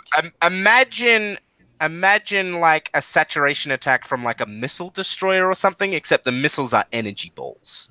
Okay, so it's just like striking in like a cluster pattern. Yeah, and it's spreading across the battlefield. Oh god. In that case, I call Zeph jets now, and I do my best to keep Shoot him. keep the Eyebright from having an unfortunate encounter with one of these energy balls. That sounds like an I got you roll. So roll me 2d6 plus your synergy. All right, we're back at 1. And I got an 8. Ooh, I mean, now I haven't used this move yet. So, well, we have, but we haven't used this part of the move. And I Tactical will tell you what you have to sacrifice to avoid danger. Can Alistair's gonna jump in front of them with his shield. Mm-hmm. So I'm gonna use your Never Alone. Oh, all right, sure, yeah. When you strive to help another pilot, describe what you're doing to help them. After they roll, they may re-roll one of their d6s. So, Ryan, you may re-roll one of your d6s. So Okay. Alistair sees, sees these orbs coming and sees that the Eyebright's not going to get out of the way fast enough. So he and Regan pilot the Exeter right in front of the Eyebright and like raise their shield up, so their bottom half is exposed, but it blocks the Eyebright as they're taking off. Sure. All right. So I got a 5, a 2, and my +1 from synergy. So I'm going to re-roll the 2. And I got a 2. Dang. God damn it. Sadly, it's not enough, and you see your leg break. Your hobbled has. I'm going to change your hobbled condition to crippled. You can't land. Oh, God. Which means you now have an operational timer. If you land, your mech's not going to be able to take off again. All right. Or move. Zephyr says... As for the Exeter, you take 1 harm because that's how much harm the burst system does. Okay. The barrage system, sorry. Zephyr says, I've got some bad news, Tessa. I feel it. I can't feel the right leg anymore. It's because you don't have one. Or we don't have one. Exeter, we have problems over here. My right leg is out of commission. I can't land, otherwise the Eyebright's going to fall over. The Exeter's lower armor is melting, and you're like, oh yeah? Thanks for the heads up, kid! Exeter looks down at the fallen leg. Yeah, I see the problem. For those playing at home, the barrage system deals 1 harm. It has far area multi-targeting, but it is single use. All right. So Exeter's gonna run forward and shoot him with a shotgun again. Nice. Or not. That's a 6. So. Is anyone helping you? I think when Eyebright sees when Tessa sees that Alistair's going for it, and that his shotgun blast isn't gonna connect, she opens up with her SMG to kind of distract the Giga Fortress from taking the easy shot. Nice. I forget. My shotgun has breach and messy. I don't know if that affects the damage it would do to this guy or not. Breach means you can shoot through Punch through walls, and yeah. messy means that you it can't, has like a spread, right? and you can't do like cold shots and things. Like you can't be like if you were fighting in a civilian space, That'd be bad. it'd be like, oh yeah, he's knocked against the skyscraper, and then I fire my shotgun into it. I'm like, okay, sure. A bunch of the people in the building die, and then skyscraper. And then if you have dangerous, it's like that every fucking time you do anything. Like if you have dangerous, it's like, like if you've got a big huge cannon and it's got the dangerous tag, it's like, yeah, you fire your cannon and all of everybody's ears around start bleeding because it's so powerful that you just burst everyone's eardrums. Okay. Yeah. It's a real bad day if you work on floors 7 through 12. Yeah. All right, so you're helping Ryan? Yeah, I'm firing off with my SMG to kind of distract him while you go for the shot. All right, so I rolled a 4 and a 1, so I'm going to roll re-roll that my 1 because it can only get better. Yeah, so as long as I literally roll anything else. As I learned just before, it can stay exactly the same. Yes. Well, yeah, but true. I rolled a 5 this time, so that brings me to 10. The difference between re-rolling a 2 and re-rolling a 1 is pretty significant with that mechanic. Yeah. It's rolling a 2 is risky. Rolling a 1 is like almost always going to be better. There's been times where I've gotten like a 2 and a 4, and it's been like because I've borrowed this mechanic from another Apocalypse Sword game. And it's like I don't know about re-rolling that 2 though. Could get a 1. Yeah, no, it could only stay as bad as it was. It couldn't get worse. So I got a 10 now, which is much better. Pick 2. And I get +1 synergy. And you get +1 synergy, which takes your synergy to what? 3. Nice. That means at the end of this mission, you're definitely going to become bonded. Yeah. Okay. So I'm. You know what? I'm gonna deal harm to the mech and the pilot. Whoa, messy! It's a messy gun. Yeah, with breach, so it just punches a hole in the armor.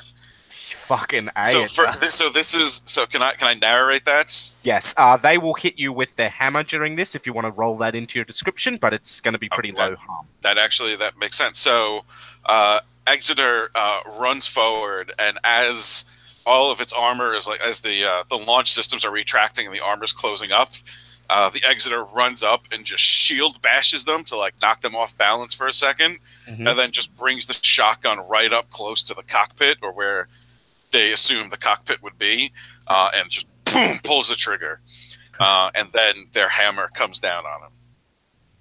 Yeah, I think the hammer comes down on your arm, and then like as it hits your arm, you take 1 harm because its grip loosens. The hammer falls out of its grip, and you see blood and oil pour out of the cockpit. And then you hear a mechanical, unprocessed kind of machine voice,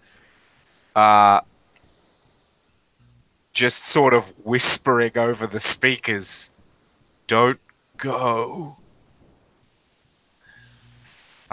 You have killed this pilot." Oh. Yeah.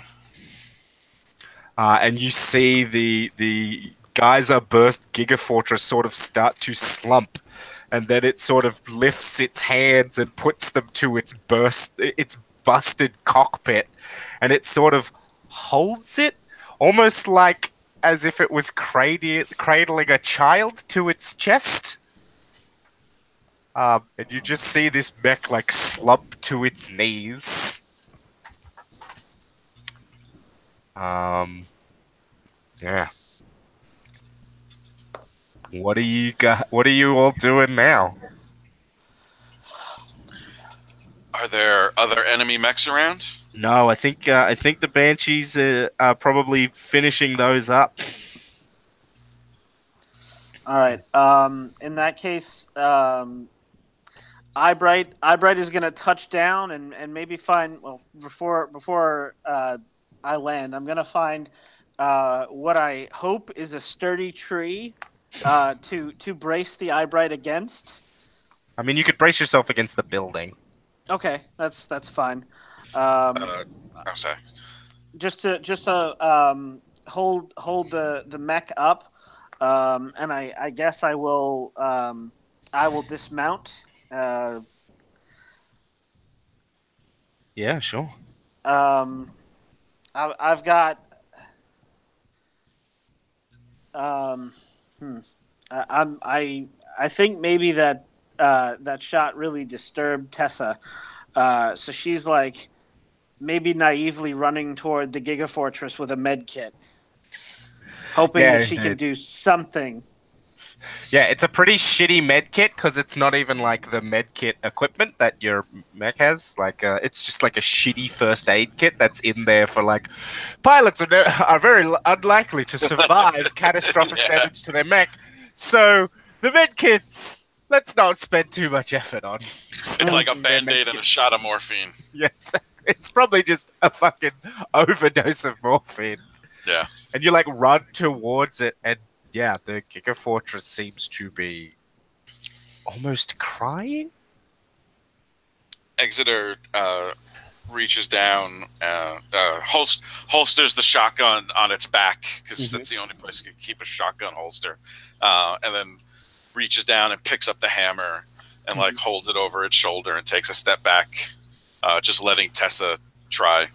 Do you want to take the Giga Hammer as a that'll do item? Sure. Is it just a hammer?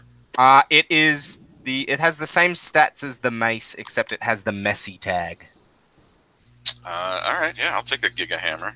Yeah. So the Giga Hammer has 2 harm. It's a hand weapon and messy. Yeah, and you've run to this cockpit, and then I think now that you're close, you can hear this kind of mechanical uh crying. It kind of sounds like a sliding door that won't open easily, being open and shut, like Ugh. trying to get a door to open.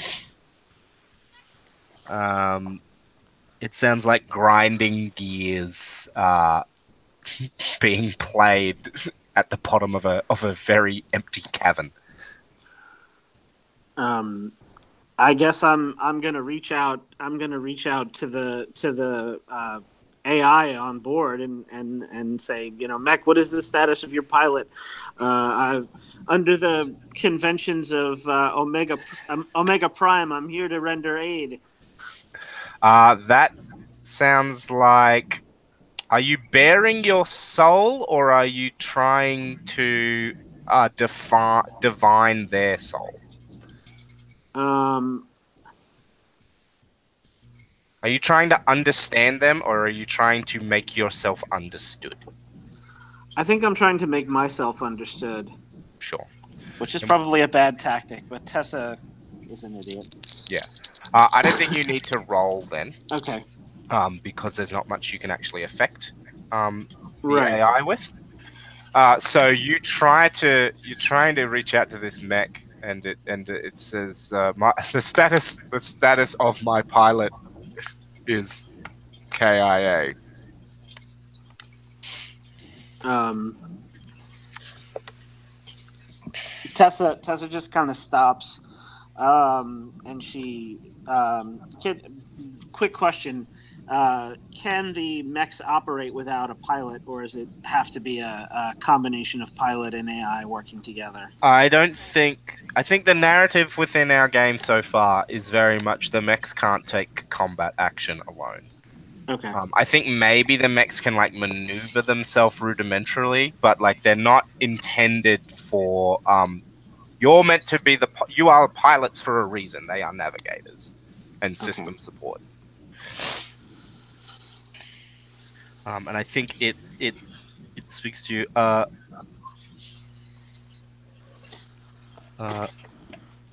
under the Treaty of Maximilian, I this unit renders itself unto you as seized property.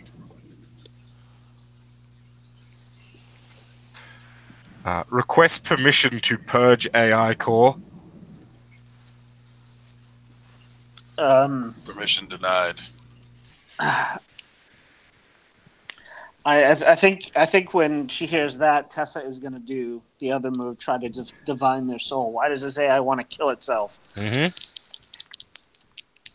So when you try to connect with someone different to you or know their truth, roll plus emotion. On a 7 to 9, hold 1. On a 10 plus, hold 3. Spend hold to ask questions from the following list. All right. I got a 6. Inscrutable machines. I think it's difficult because this one has clearly not been programmed to express itself emotionally very well. That's not been a focus of this design AI's upbringing. It might even be a new AI. And you just hear it repeat that question. Request permission to purge AI core. So out of character, is that like would it be standard for the winners to purge the AI cores, or would the AIs be sort of taken as prisoners of war too? The AIs would be purged later, normally in base, because you want to try and get information out of them first. Yeah, that's what I thought. I think that AIs that have existed for longer are more capable of like breaking rules and laws, just like people are. Whereas this one's probably quite young, and so it doesn't know that if it wanted to, it could just purge its AI core without asking. It needs the directive. Can Alistair hear this in his mech? Yeah, I think so. Yeah. So the booming voice comes from the speakers of the Exeter. Permission denied. And then I think it slumps further. Yeah. So, as you're sort of, picking over this place and making sure there are no more units, we'll do the salvage rights move in a minute. But the commander of the Banshees comes over to you, Tessa. She can see that you're kind of distraught at what has happened. She looks to the Eyebright. She sort of like takes your hand and like clasps it between hers. She says to you in a strange Scottish Spanish accent, um, "You performed amazingly out there. You put together an amazing battle plan. It was executed flawlessly. And you should take solace in the fact that you got you and your AI through this." And you see them kind of like look away and then look back to you and says, "That's not a task everyone can manage." I look at her and I say, well, it'll have to be enough. And then she sort of like taps your hand and says, "Do you want a hug?" Yeah, I think I could really use one right now. And then she like she gives you a big mama hug, like stroking your hair as you ugly cry into her shoulder. Like, Yeah. It's all right. It's all right. It's okay. Alistair is very much not good at that sort of thing. Mm-hmm. So he's still sitting in his Exeter, and he's like feeling really awkward. So he says, "Regan, we should go check out what's in that munitions depot." And the Exeter just boom, boom, boom. Yeah. So again, we'll make the salvage rights roll in a minute. As you walk into the room, you see that they do have their munitions dump here, but they've cleared out the middle of this warehouse as kind of like an outfitting hall for one mech. And you see there's like a bunch of different gear here. There's huge charging capacitors for that fucking beam barrage system that it had. Mm-hmm. And you see there's a strange module sitting there under that looks like it's been being tweaked and processed and getting ready to use. And as you look at it, Reagan, you see that it is one second, on page 10. It is a burst overdriver.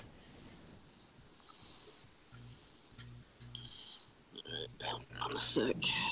On page 10. In the middle of the page, it occurs to me you can see what I highlight. So, Oh, there it is. Thank you. Yep. so There we go. Pushing past its limits and going beyond normal operational safeties when you activate Burst Overdriver. Shout out a dramatic activation phrase and hold 3. Nice. Spin the hold. Nice. Very nice. So in that case, Reagan says to Alistair that module over there appears to be a burst overdriver. It allows the machinery to operate far beyond its normal operational limits. you know that burst overdrivers need to be specifically tuned for the machines that they go into. They're kind of like nitrous systems for cars or like superchargers and stuff like that. So if you use it wrong, you explode. If you use it wrong, it explodes, which is probably why it was not fitted onto the Geyser Burst Gigafortress already. They were probably still tuning it up and getting it ready to install. Guess it's a good thing that guy didn't have that to begin with. Yeah, because that would have been really hard to mechanically represent when the GM doesn't roll. Yep. Well, we're definitely taking that home. Yeah, nice. All right, so you guys can both add the Burst Overdriver to the list of owned modules that you have. You don't have Is to. that a shared list, or do we each have? You each have it, but you each have a distinct list of your own. It's just that I imagine that you would share anyway. And Yeah. like once you've got the burst overdriver, like there would be spare parts for this, so there's enough to make two here, and hopefully you'll have enough time to tune it up for your machines before you install it. And then let's make the scavenge roll, and then we'll do the, we made it roll. So, salvage rights. After a battle, ask tactical if you have enough time to run reclamation operations. You have enough time to run reclamation operations. Then roll plus technical. Both of us or one of us? You can each make this roll. All right. Because you may find different things. But let's go with Alex first. Don't worry, I rolled a 5. I've already got this hammer. Sweet. The shiny hammer. On a miss, pick none. You find once. something confronting in the wreckage. Take a pilot condition. Oh, that's what happened to me last time, too. What was the condition you got last time? I was bereaved because we found Doug. So now you're bereaved, worried, and something.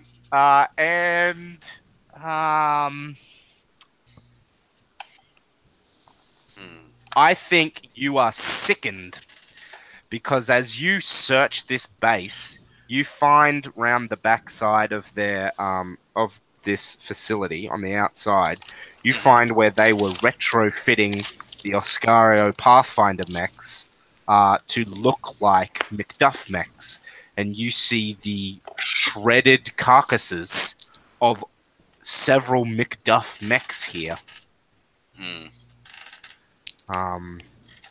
Probably 1 or 2 R.E.S.E mechs as well, maybe. That way. Yeah, probably some R.E.S.E mechs. But you knew they were doing this, you just didn't expect to fucking find it. Yeah. Yeah. That's pretty horrible. Yeah. All right, let's see how I do. I get a 7. Nice. Pick one. All right.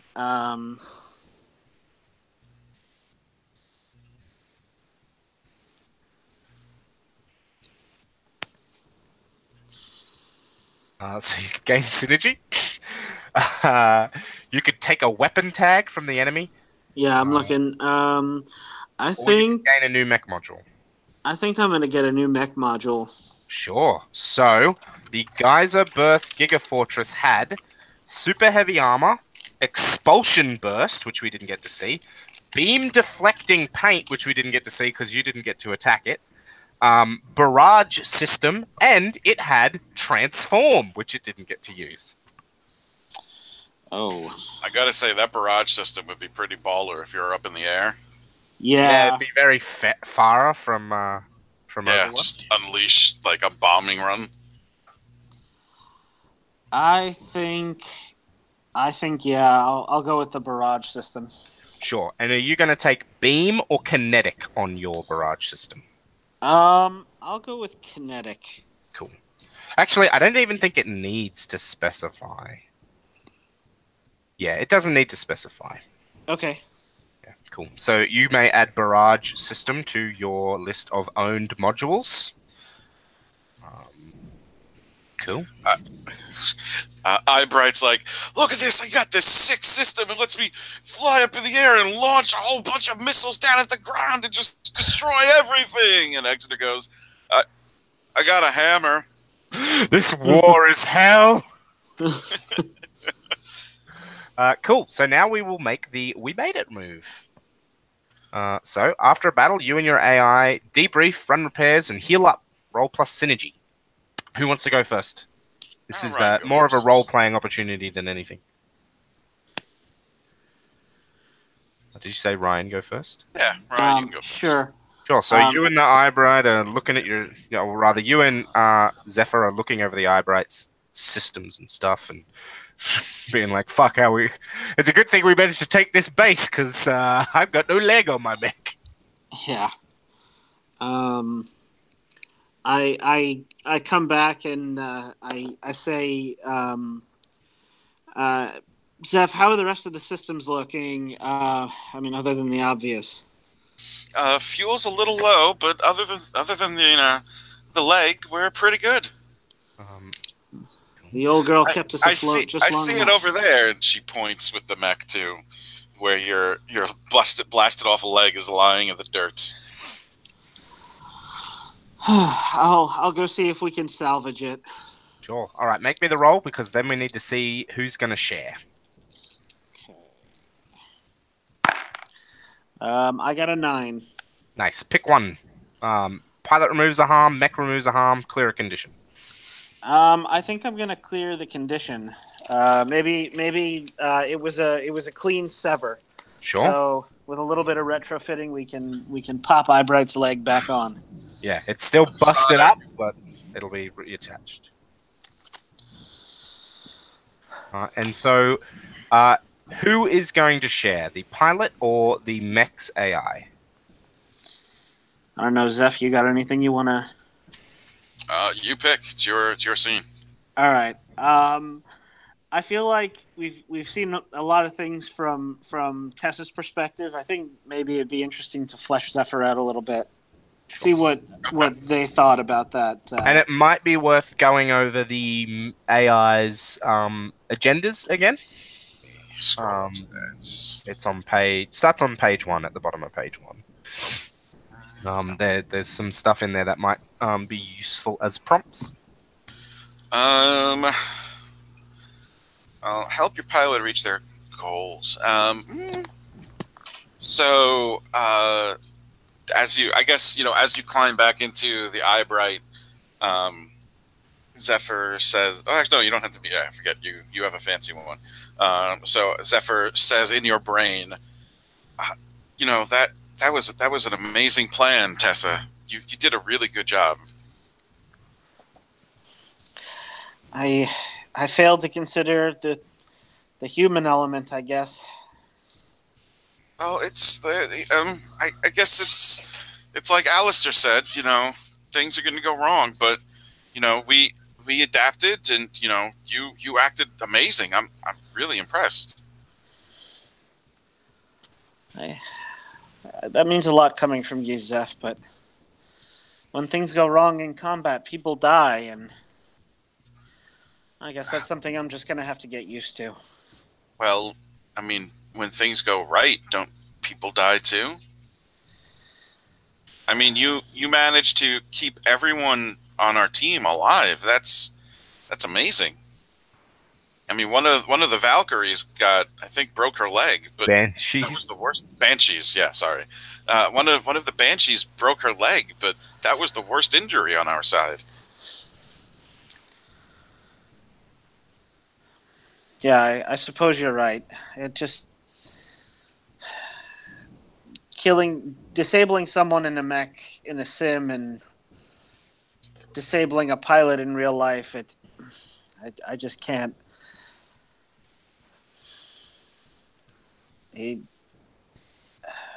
Alistair did what he thought was necessary, and if he hadn't, who knows what might have happened with that gigafucker.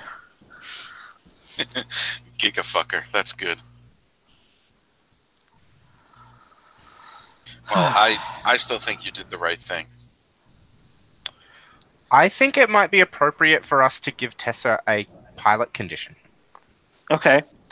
It sounds to me like you're role-playing a bit of self-doubt. Yeah, a little. So I think it might be appropriate for us to put that condition on there. All right. Do you feel that that's appropriate? I do.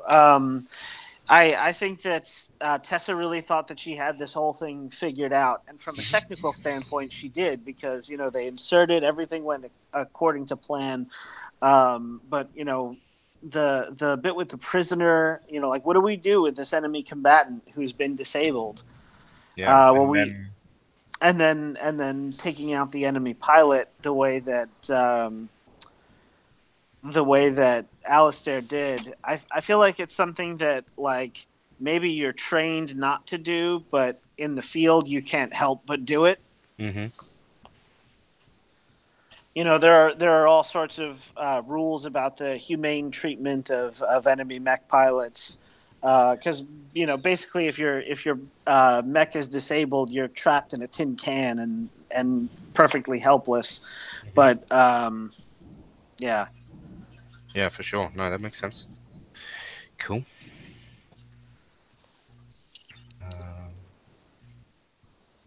Take +1 synergy.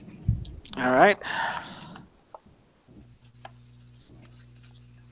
And you already cleared your other you cleared the mech condition, so Yeah. So the Eyebright is no longer hobbled.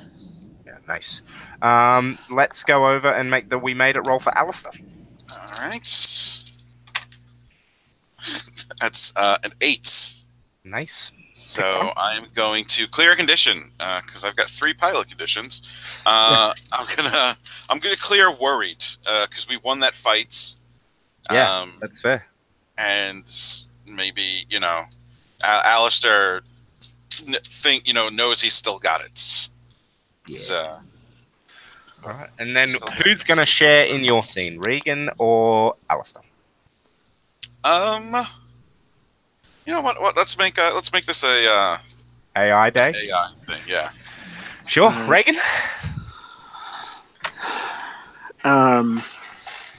Excuse my squeaky chair.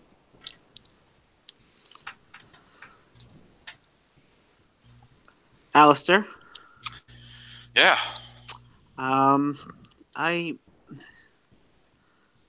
have a bit of a confession to make. During that fight back there when our senses were overloaded. Mm-hmm. I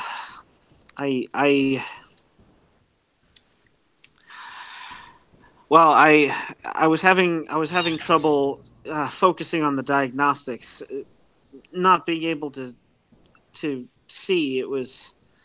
I mean, I know I don't have senses in the traditional human sense, but it was disconcerting. You stayed so calm though. You kept your head, and how did you manage that? Well, I know we've been together for a while, but I guess it's just a lot of training. Like I think the main difference between us is fear. Like humans grow up their whole lives being afraid, of all different things. But pain's always the worst one. But if you can stop being afraid of that and just try to keep calm, then everything else falls into place. But I mean, when we get shot, I know you don't feel it. I don't feel it, but when I get shot, I feel it, and I go out of my way to avoid that. But sometimes you can't, and if you panic, then you're just going to get shot more. So don't panic. I'm sorry. I know it could be terrifying to just lose a sense like that. There was a time before we met, before I was a mech pilot, I was a grunt, and the enemy threw a grenade, went off like 10 feet away from me, and I couldn't hear anything for a week. So I know what that's like. It's bad. I'm sorry. I don't know that I've ever felt that before.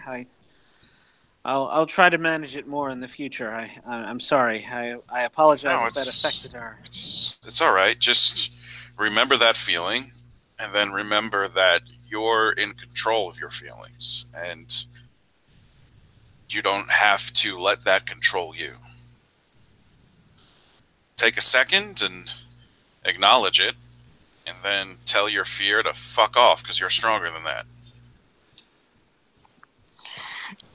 Reagan, there's like a pause, and then Reagan says, "Fuck off, fear. I'm stronger than that."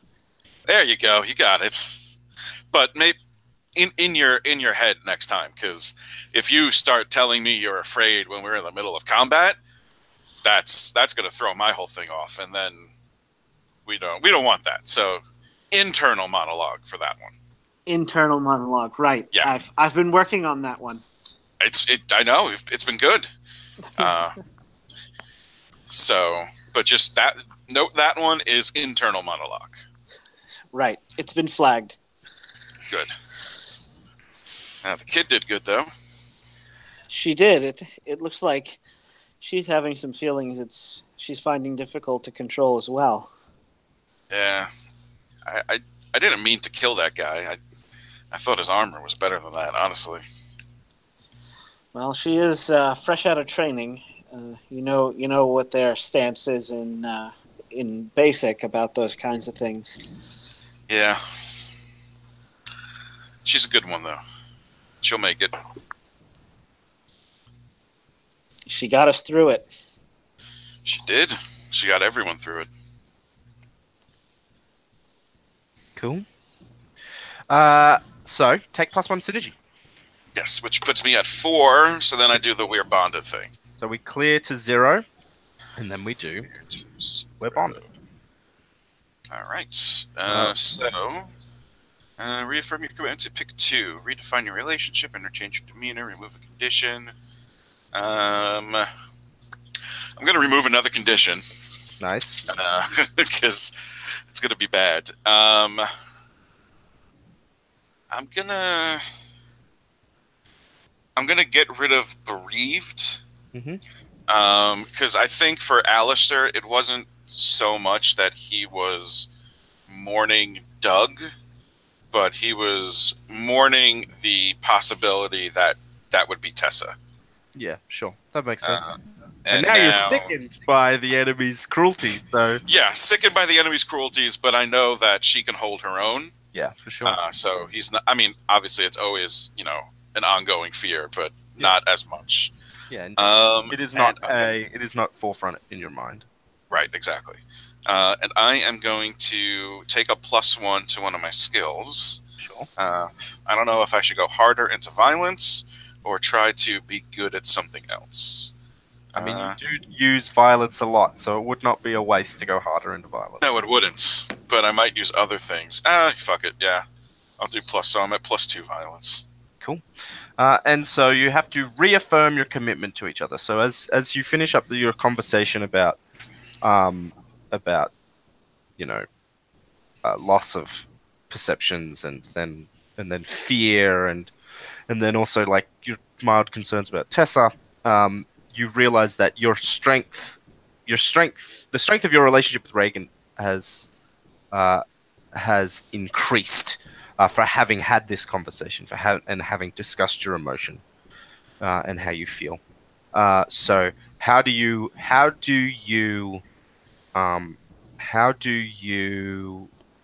express that awareness, both of you, of the strength of your relationship to one another? What do you do to reaffirm your commitment to one another? It doesn't have to be a big gesture either. I got you this hammer.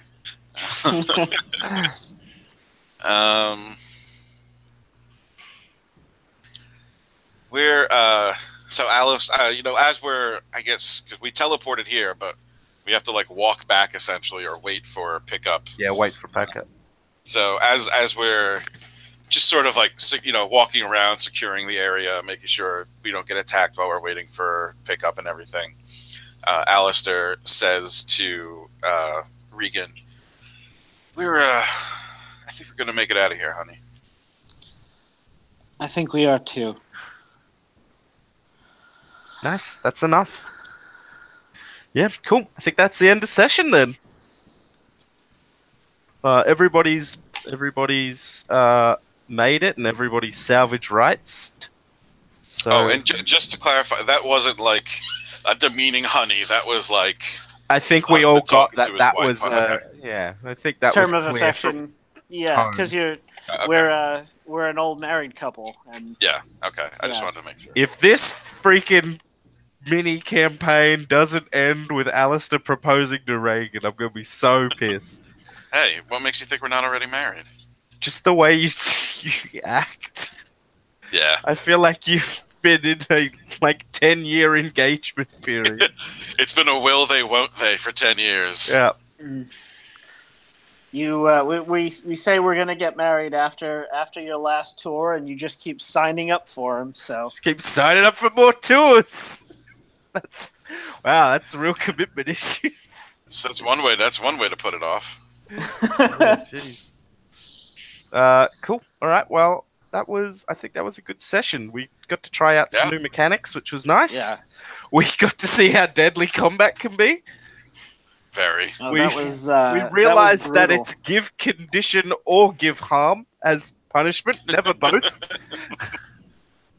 Yeah, that could really screw you up if you took both. Yeah. I really do love the way that combat plays though. That was very cinematic, and I felt like you got to 3 harm, didn't you? Yeah, I did. Yeah. So Eyebright was pretty messed up in that fight. Yeah. But I think the harm clocks are working as intended. Yeah, definitely. It didn't go on too long. It didn't drag. The excitement level was up all the time, and it all had real emotional weight to it. Like I choked up a little bit when that pilot died. I'm not gonna lie. That was heartbreaking. Yeah, I'm glad that had the emotional effect that I had hoped. Yeah, it was good. Yeah, sure. Cool. All right. Well, thank you both for coming on and playing this with me, and I think we'll probably have 1 or 2 more sessions before we round up. We'll talk about that in private, though, afterwards. Did you want to give out any shout-outs? Be sure you can check out our podcast at ragnardrock.com. We don't run this game because it's R.E.S.E and it doesn't exist outside of a Google Doc Ret, but hopefully it will, and I would definitely run it. Mm-hmm. I would definitely play it. Powered by Apocalypse stuff. Yeah, indeed. I was just thinking earlier that I should make I should make a move called Rock'em Sock'em Robots that is for engaging in a duel. Because I feel like a duel needs to have very different combat parameters to because if you were just throwing time for mayhem at each other, it would get really boring. Yeah. So I'm thinking like a one-on-one. Yeah. Yeah. I think I'm going to write a duel move that'll be kind of inspired by the dream combat or the hedge duel moves from Changeling a bit, in that the combat plays very differently. But anyway, definitely check out their Apocalypse World stuff. I'm pretty sure you guys have some Dungeon World campaigns. You have got 2 Dungeon World campaigns. We got a few Sprawl one-shots. An Apocalypse World game, I think. Yeah, We've got a really good upcoming session of the Sprawl where we all play Once Cats. Oh, nice. And you've also got you also did a game of the Warren, didn't you? Yes, we did. Yeah, we did. Warren is a very influential game on my design process. Not a lot of that shows through on this game, but it's definitely possibly my favorite Powered by the Apocalypse game in terms of design. It messes with the Apocalypse World formula in ways that are really interesting, like the fact that it doesn't have playbooks. Right. Which my game doesn't have playbooks either. So thank you all for listening to this, and you can check out our Patreon and Ragnarok's Patreon over on Patreon. And if you like this episode, please leave a comment below and let us know what you thought. Other than that, though, farewell from the past. I'm Ray.